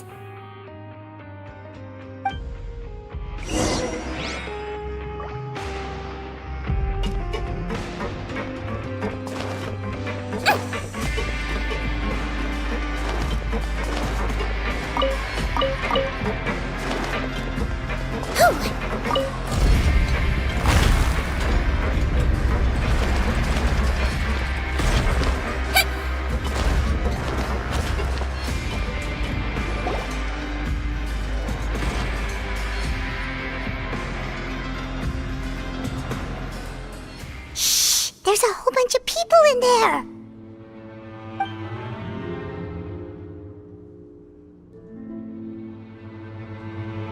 Are you serious? You're telling us that within a day, our faces are going to rot like yours? Fontanian physiology changed dramatically after that great flood, and it's not as compatible with this face-changing solution as before. The side effects are as you can see. Why didn't you say anything before we all used it? Look, my plan got you all out of prison, didn't it? You'd have much bigger problems to worry about right now if the Marshal Say Phantom found out about your other crimes. Consider an ugly mug getting off lightly. Ugh. You're just lucky we didn't leave you in there after you disappeared on us with no warning. We only let it slide because we're former partners. And now you have the gall to pull a stunt like this? Partners? Make no mistake, each of us is only looking out for himself. If you place too much trust in others, well, I'm afraid that's your problem. You hid things from me too. Remember how you each had a spare potion? You kept quiet about it until we planned the prison break? Oh, and you didn't have a secret spare? Then do you want to explain how you melted your face off before all this? Guys, that's enough. Calm down. It is what it is. Arguing won't change anything. What's the plan, Parton? I'm assuming you brought us here for a reason? There is no plan. We followed him here on the promise of more juice, but it turns out there ain't a drop here. Besides, what does it matter now anyway?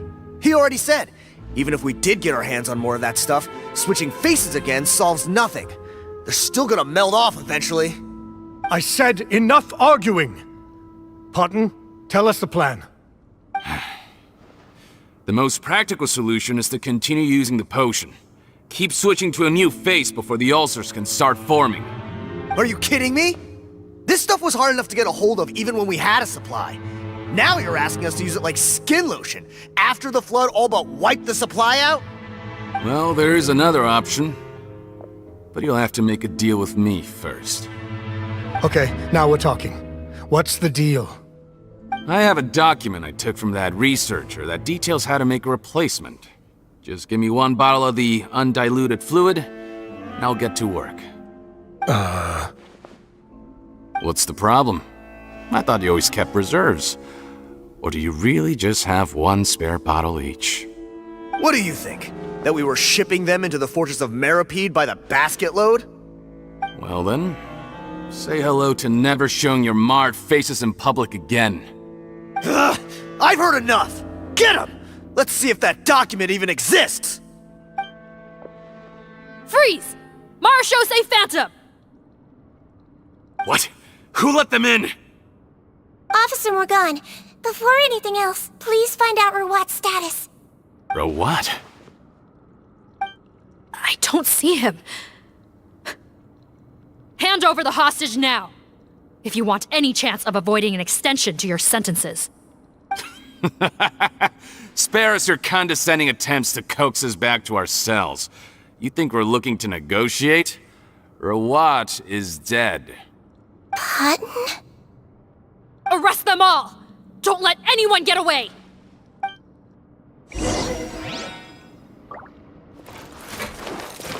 Let's see! You're toast! Steady as stone. Go! Ha! Ha!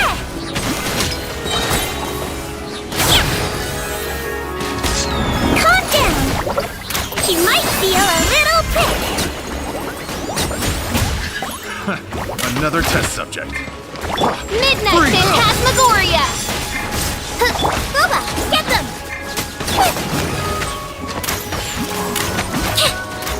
Have a little taste. No, that wasn't very nice. No, I swear, it's for medical research.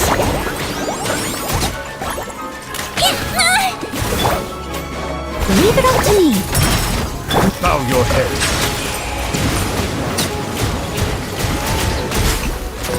Oz reveal! Hey-ya! Nice and spicy! Calm down! The tides beckon.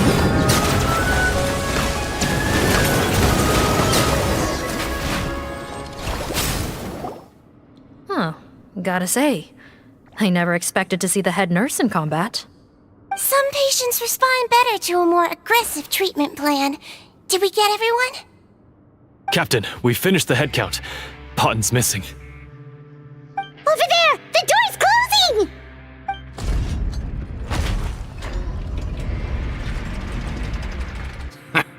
One group trying to arrest me, another trying to hunt me down. Good. I gotta kill two birds with one stone. How did he get up there? There must be a secret passage somewhere. Find it! Don't waste your energy. I already sealed it off. How naive. We have more people outside. If we're not back out by the agreed time, they'll come to our rescue. Well then, you'd better hope they get here in time.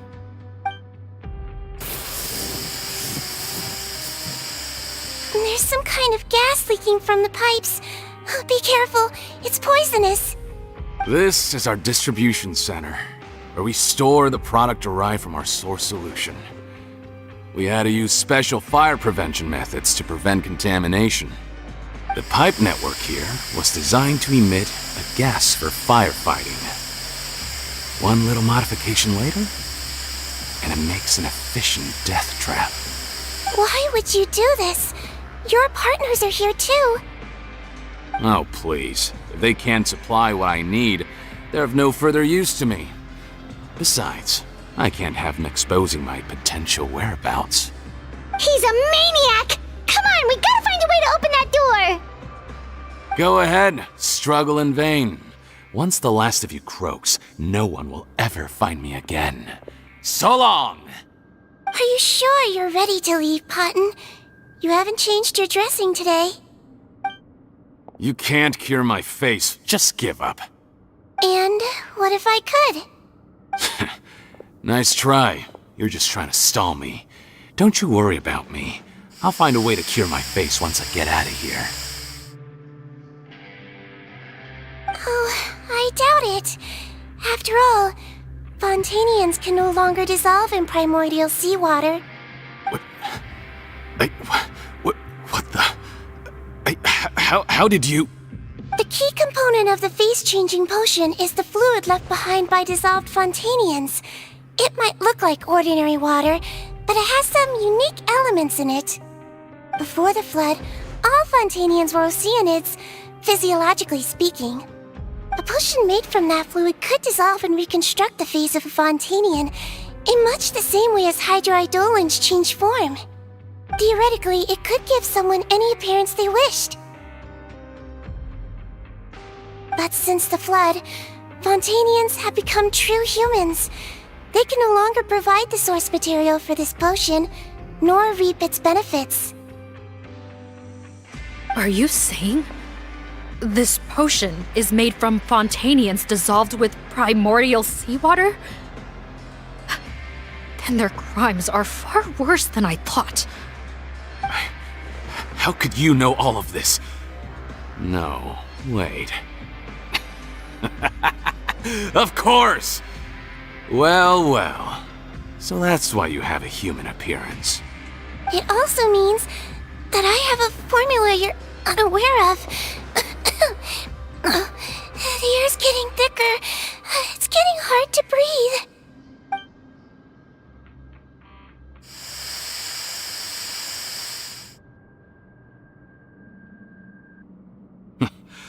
I might get to make a deal today after all. Alright, keep talking. How do you intend to give me the formula? Oh, it's not a formula, but a finished product. I have a bottle of it right here. What? When I tried Rawat's skincare product, I noticed it had a certain special component in it. So I had my friends gather some other ingredients for me, and sure enough, a little experimenting later, I'd produced the potion. I'm guessing his skincare lotion contains the fruits of your joint research? Huh. Impressive guesswork. Yeah, we were a supplier for some of the raw ingredients. But it only contains a tiny amount of the active ingredient.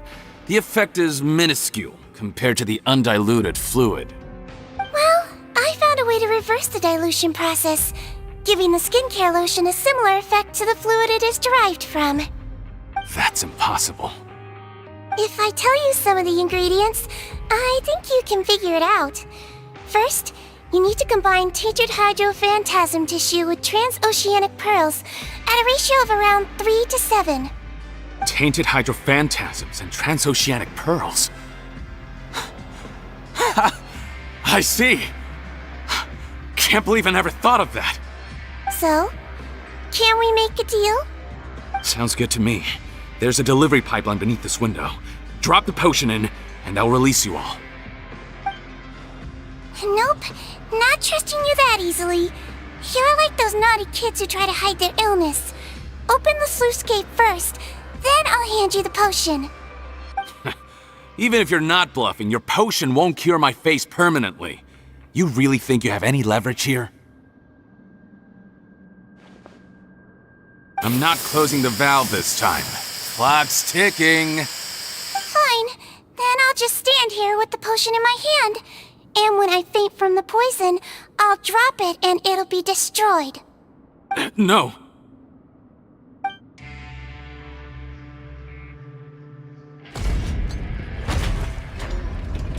It's open! Disable that sluice gate! Jam it! Don't let it close again! That's more like it. In that case, a promise is a promise. Head nurse, there's too much poison gas in here. We have to leave, now!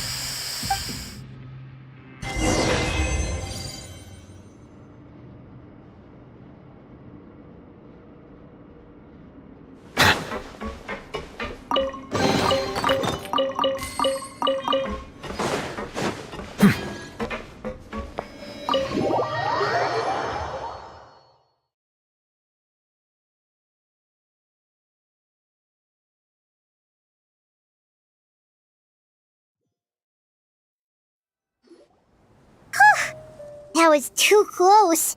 That button is a real nasty piece of work. Oh, don't be too quick to sit down. Moving around a little will help relieve the soreness. Same goes for you, Traveler. Oh, but Paimon, you should be fine, right? Flying fast is pretty tiring too, actually. Anyway, that's not important right now. Paimon's still shocked to learn that there's a whole criminal operation going on behind that skincare lotion. Shame I ended up giving the improved version to Potten after finally making it for you. I'll make you some more, I promise. No, please don't. Paimon doesn't want to use that stuff anymore. Still, it was a pretty good job that Paimon wanted to buy some in the first place, huh? It ended up saving everyone's lives. That's gotta count for something. Yeah, Paimon was just kidding. Head nurse, I've done a final head count of our team and the criminals. Everyone's here and doing fine. We're ready to escort the fugitives back to the fortress of Meripede. It's a shame that we didn't find Rawat. At this point, I'm afraid he's probably deceased. What a horrible bunch. Especially that Potten guy. If he hadn't made good on that deal, we'd all be dead because of him. No, we wouldn't. I always keep a whole bunch of antidotes on me for emergencies, and one of them neutralizes that poison gas. We'd have been fine, even if you hadn't opened the gate. What? Then why did you give him the potion? If this is true, I must concur. Sorry to be blunt, but I think you made a bad decision by handing him that bottle. If he changes his appearance and flees Fontaine, it's unlikely that we'll ever find him. No matter how cooperative his accomplices are when we question them. No, you don't understand. I gave him the potion precisely so we could be sure where he'll go next. What do you mean? We gotta hurry. She won't last much longer.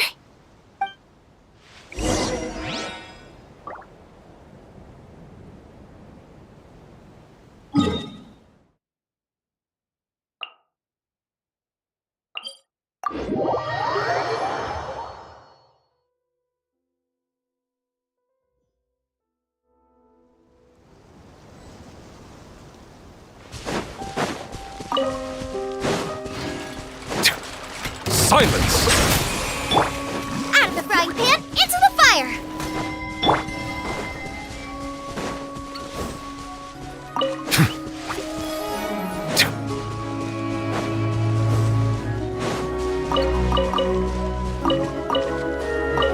Bow your head.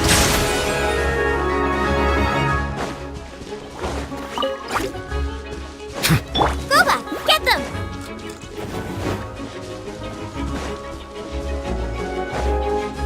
Race you! Don't move a muscle. I might be short, but I pack a mean punch. Captain, you're just in time. While I was lying in wait, I spotted this crook snooping around, trying to find a way in. So I detained him.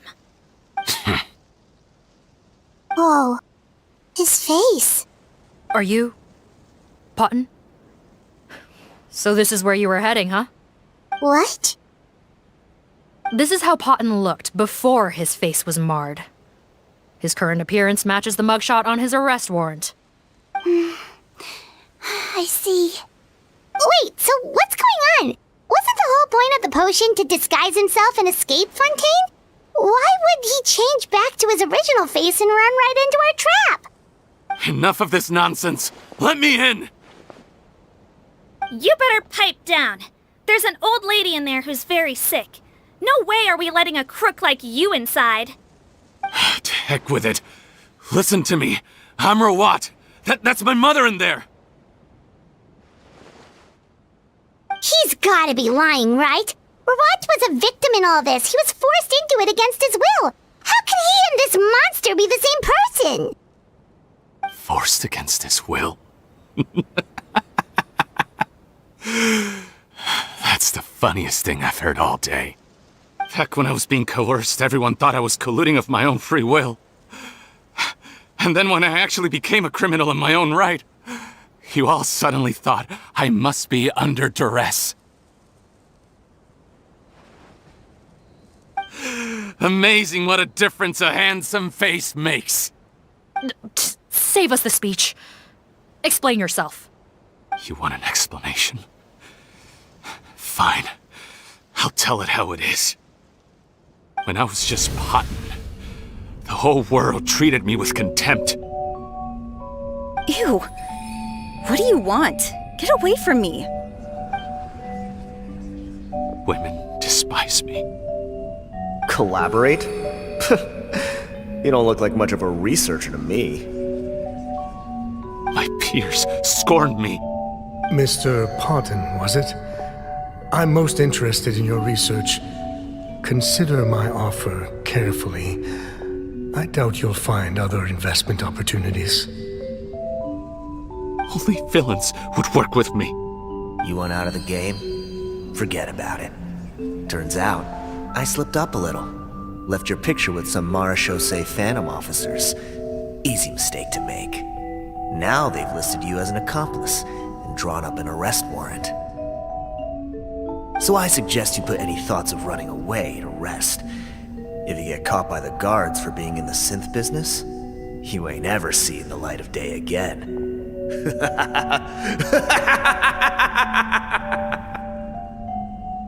There was no way out for me. Until I could stop being pottin'. Mr. Rawat, I have something I'd like to tell you. I became popular with women. This new potion you developed is fascinating. Genius, in fact. Would you consider working with me? I'd be happy to sign a licensing agreement. My peers looked up to me. Okay, I'm very interested in your research, sir. You must no doubt have offers from countless investors, so far be it from me to ask for a full collaboration, per se. I merely wanted to express my interest. No pressure at all, naturally. And the villains even began to fear me. Becoming Rawat showed me what a superficial world we live in. But I did not hold a grudge. After all, this superficiality could be made to work in my favor. Or so I thought. But alas, the world seemed bent on finding a reason to make me despise it. Mother, I'm back. How are you doing?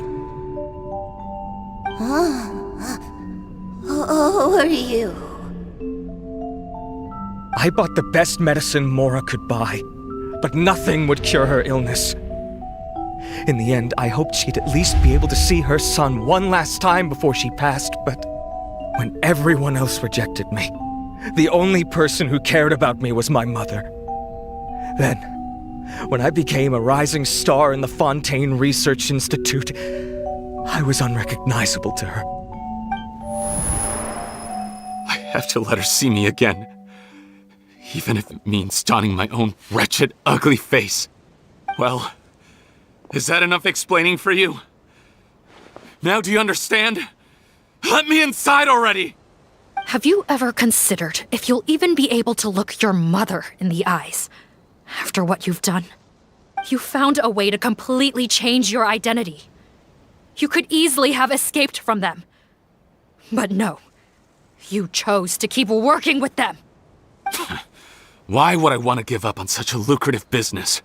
The profits were dozens of times that of the synth business, and it was all above board.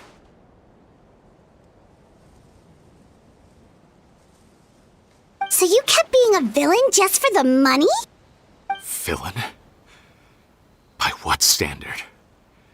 Is doing evil deeds really what makes someone a villain in your eyes? Or does it all come down to the way they look? None of you saw a villain when I was wearing my other face, did you? You have no right to judge me! You're all just fake people living in a hypocritical world! I regret nothing! My mother would understand! You're a villain to the core! But especially that tongue! Honestly, I don't see a villain when I look at your current face either. Don't humor me. You don't seem surprised by my confession in the least. How long have you known the truth? I didn't know anything for sure until you chose to take that potion bottle and spare our lives. But if you're asking when I started suspecting you, it was the first time you came to see me at the infirmary. I had to confirm my suspicions. That's why I chose to join this investigation. Are you kidding me? A young, promising researcher and a wretched criminal? What on earth gave you the idea that they could be one and the same person? Well, there were no visual clues. This potion's face-changing effects are very powerful. Even as a Melazine, I couldn't see through the disguise. But I believe I understand humanity a little better than most of my kind. Humans have certain fundamental qualities that do not change with their appearance. Fundamental qualities, huh? So you think you're the one who's seen through me, do you? Most people probably don't know this, but I think I can guess what your deal is. Melazine constitutions are very close to that of water, so it stands to reason that the potion should work on them too. You use it yourself, didn't you? That's why you have a human appearance. Sigewine? Yes, you're right.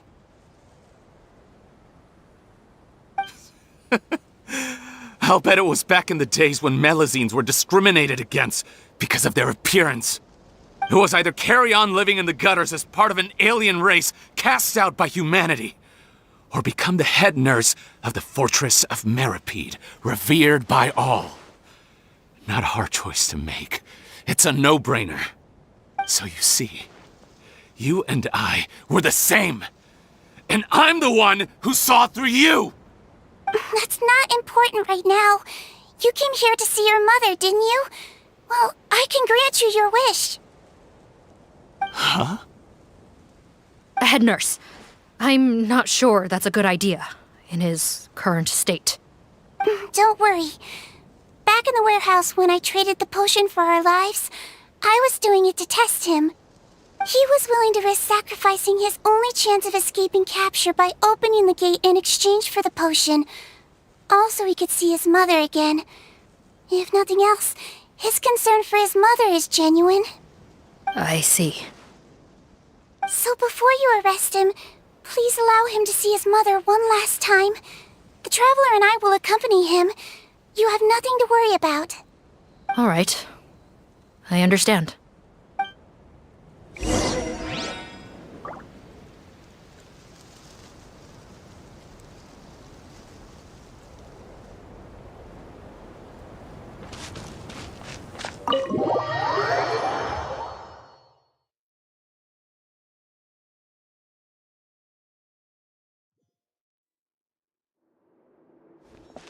Mom? It's me, Potton, your son. You recognize me now, don't you? Mom, what's wrong? I'm sorry, but I have some bad news. I examined your mother last time we were here, and it appears that due to her prolonged fever, she's lost her eyesight. What? Your appearance no longer has any bearing on her ability to recognize you. But there are always other ways to remind our loved ones who we are. Wouldn't you say? No, it can't be. Please, Mom, open your eyes. It's me, your son, Potton. If you really can't see my face, then here, take my hand. Tell me you feel your son's hand. done so much to get to this point. Please, you have to recognize me.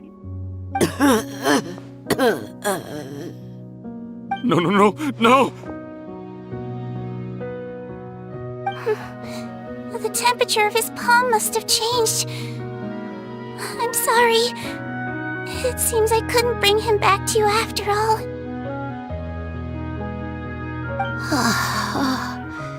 It's you. Thank you. Oh, of course. Mom, why will you answer her and not me? Why? Why? No more questions, Potton. She's gone. Mom? Mom? I'm sorry to say this, Potton, but you and I are not the same.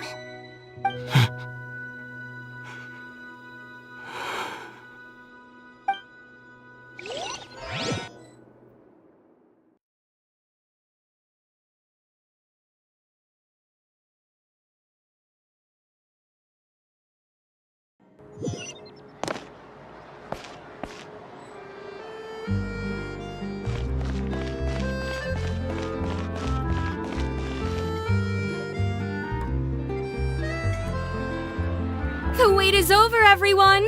The sale of our new skincare product, Romaritime Essence, will now begin. Another skincare promotion! And it's selling as fast as last time.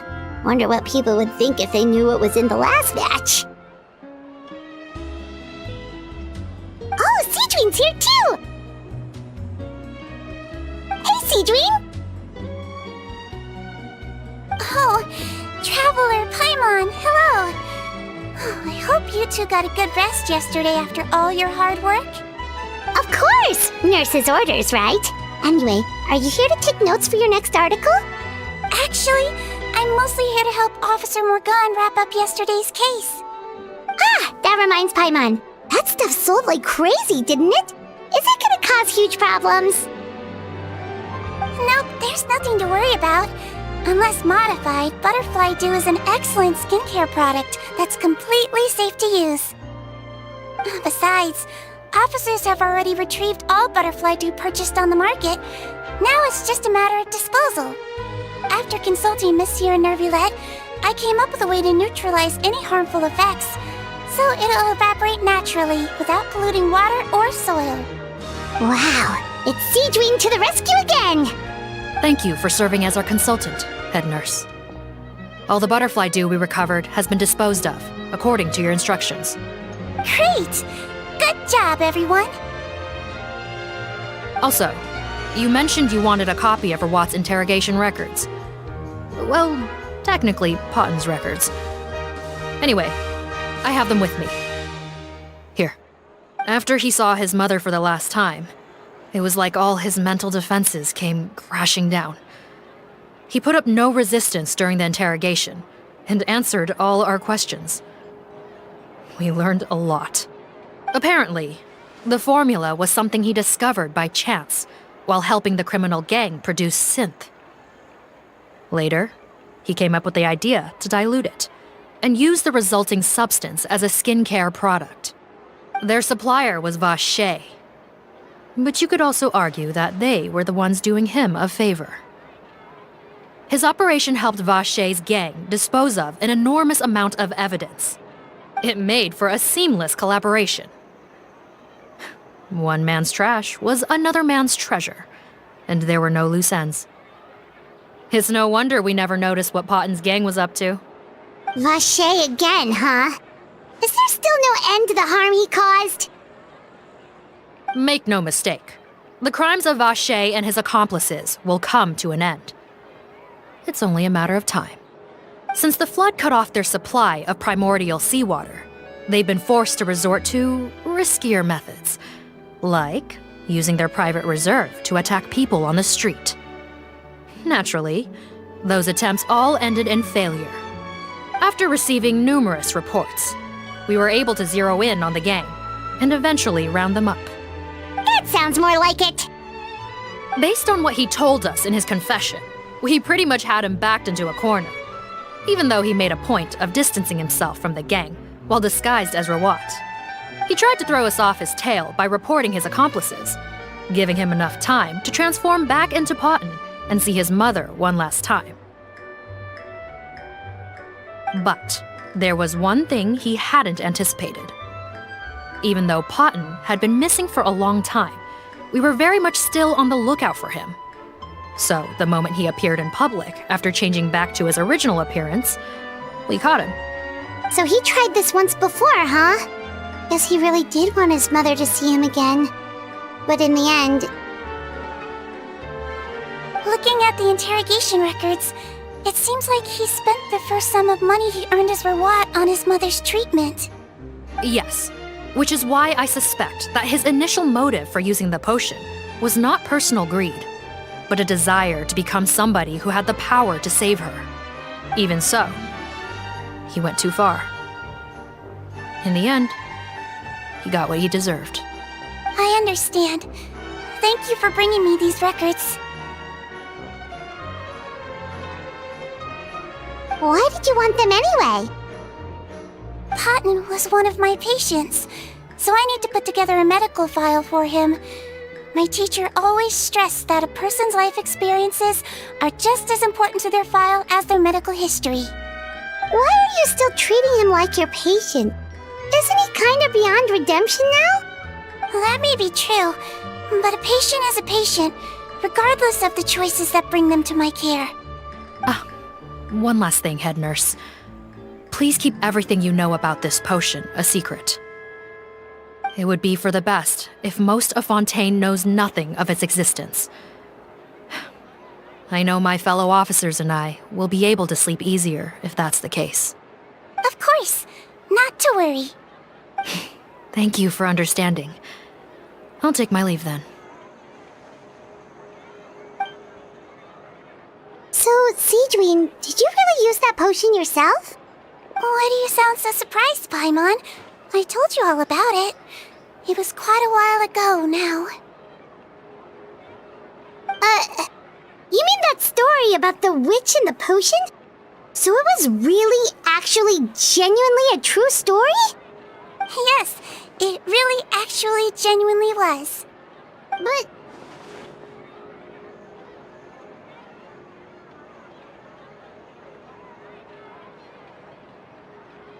I know. There are some secrets I can't tell anyone about. But considering everything we've been through together, I know I can trust you with them.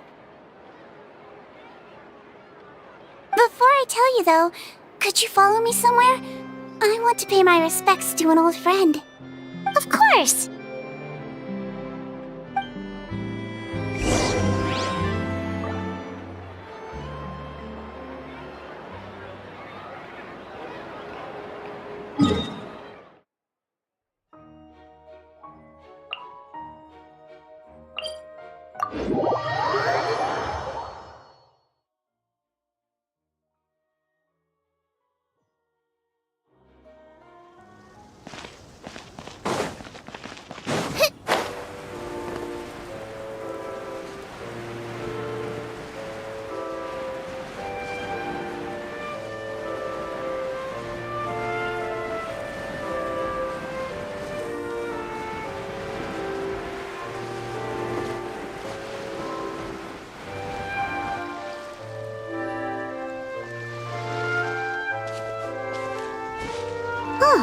Nervalette and Risley, they're here too!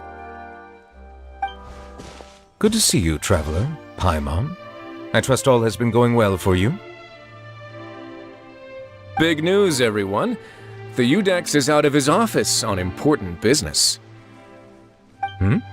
Is that genuinely something people would consider big news? Why wouldn't they? Important business is a big deal. Ah, yes, you're quite right. When someone you care about requires emotional support, being there for them at the right time and place is of the utmost importance. After reading the Maréchal Phantom's reports, I had a feeling a trip here might be in order. Take note. That, my friends, is how Monsieur Neuvillette shows that he cares. We're both here for the same purpose, actually, to accompany Sigewine as she pays her respects to her late teacher. So the old friend she mentioned was her teacher then? The witch? Oh, sorry. Paimon didn't mean to be rude. It's only because Sigewine calls her that all the time, so...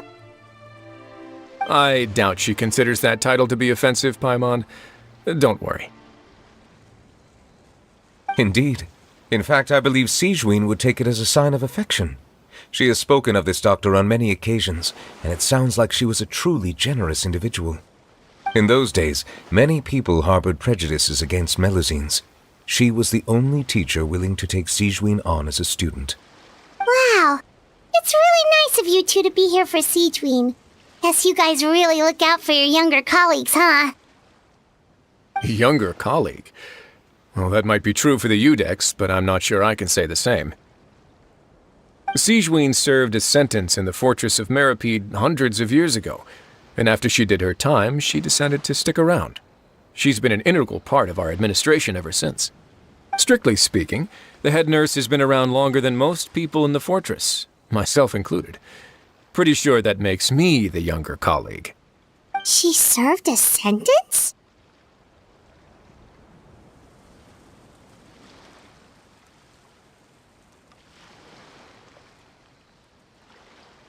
Yes. Long before I became Udex, there was an ancient law in Fontaine that prohibited any attempt to transform another species into a human.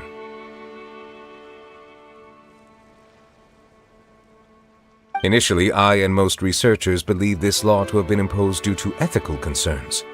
But now, it seems more likely that the law was nothing more than an insurance policy, a way for Egeria to ensure that her people would remain insulated from the truth, thus enabling them to lead more straightforward, happier lives. Ignorance is bliss, as they say. Sigewine had her reasons for choosing to obtain a human form, but the act was nonetheless in clear violation of the law. Could you tell us a little bit more about what happened back then? Certainly. Sigewine does not object to her close friends learning about her history. In fact, I first learned of it myself because she confessed the truth to me of her own volition.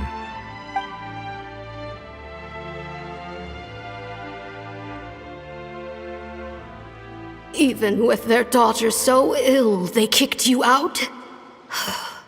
Stubborn as always. And prejudice isn't a disease I can cure either.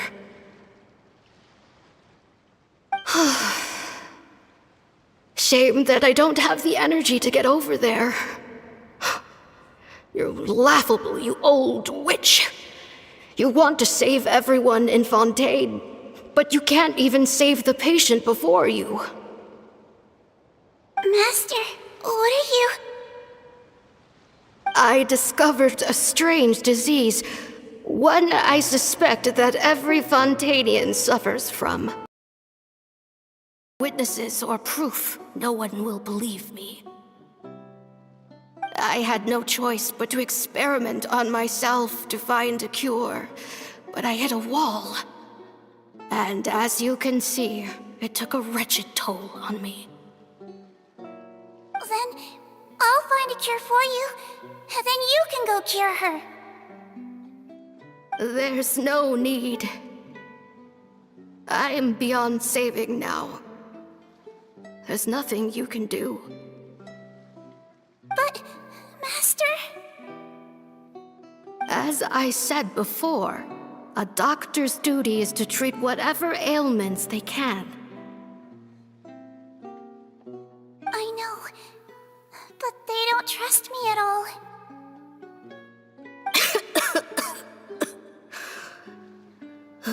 That girl. She's your first ever patient, isn't she?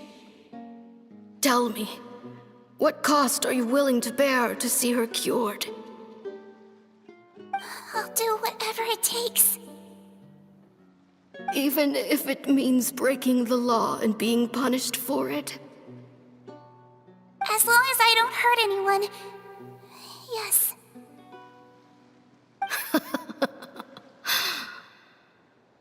spoken like a true student of mine.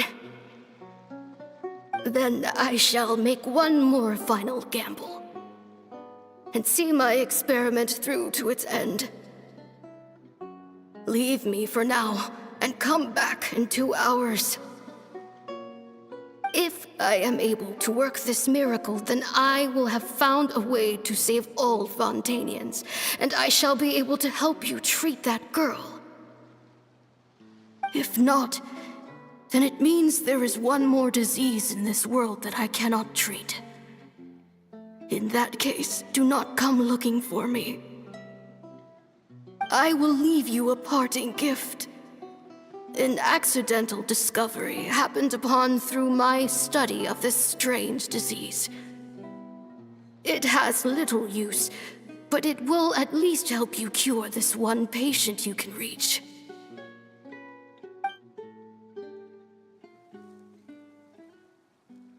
When Sigewine returned, the miracle had not occurred.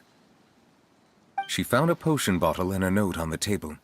After using the potion as instructed, she gained her current form, breaking Fontaine's law in the process.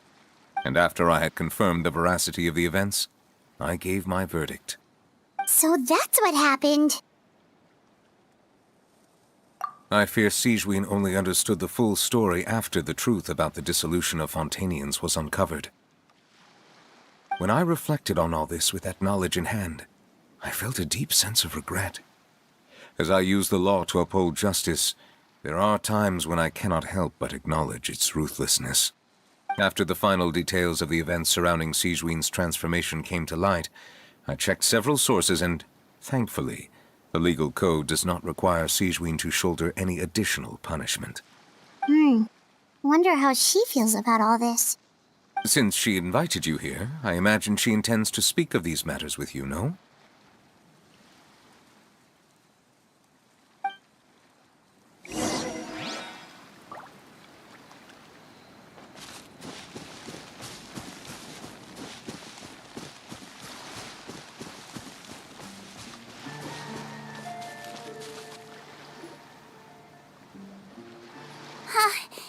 You're here.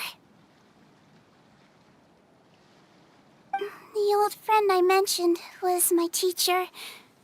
When she passed, her body was nowhere to be found. All that's left of her is an empty tomb. And even that's deep underwater now. Sigewine, the witch who gave you the magic potion, she was your teacher, wasn't she? Sounds like Monsieur Nervillette filled you in. After learning the truth, it must have been hard to process, huh? Well, to be honest, after I realized what really happened that night, my first thought was that it kind of made sense. It seemed exactly like the sort of thing she would do. But she was planning to sacrifice herself and never told you. That's just who she was. If lying is what it took to get a kid to take their medicine, then that's what she'd do.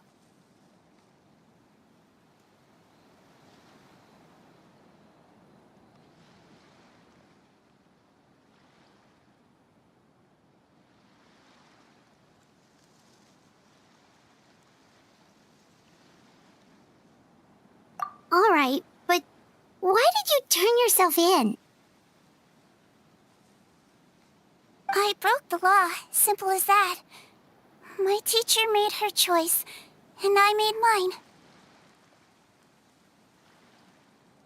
True. It's just the way Potton framed it when he was asking you all those questions, it made Paimon really mad. You're not like him at all, and everything Nervillette said confirms that. And yet, you were still convicted and thrown in prison. It just feels so unfair. Unfair? I happen to think just the opposite.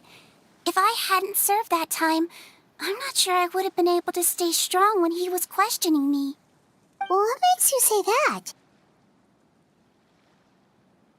I knew you'd be curious. Let me tell you a story.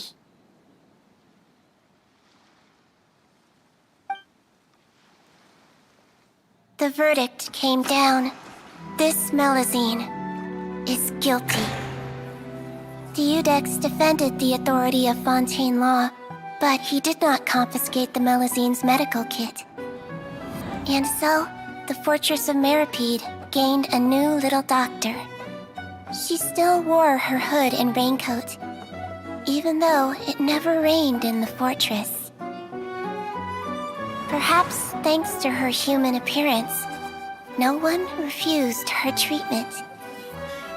She treated more and more patients, and her sentence grew ever shorter. Finally, the people of the fortress could not live without her, and though her sentence ended, she did not leave them either. Then one day, she received an invitation from the outside world.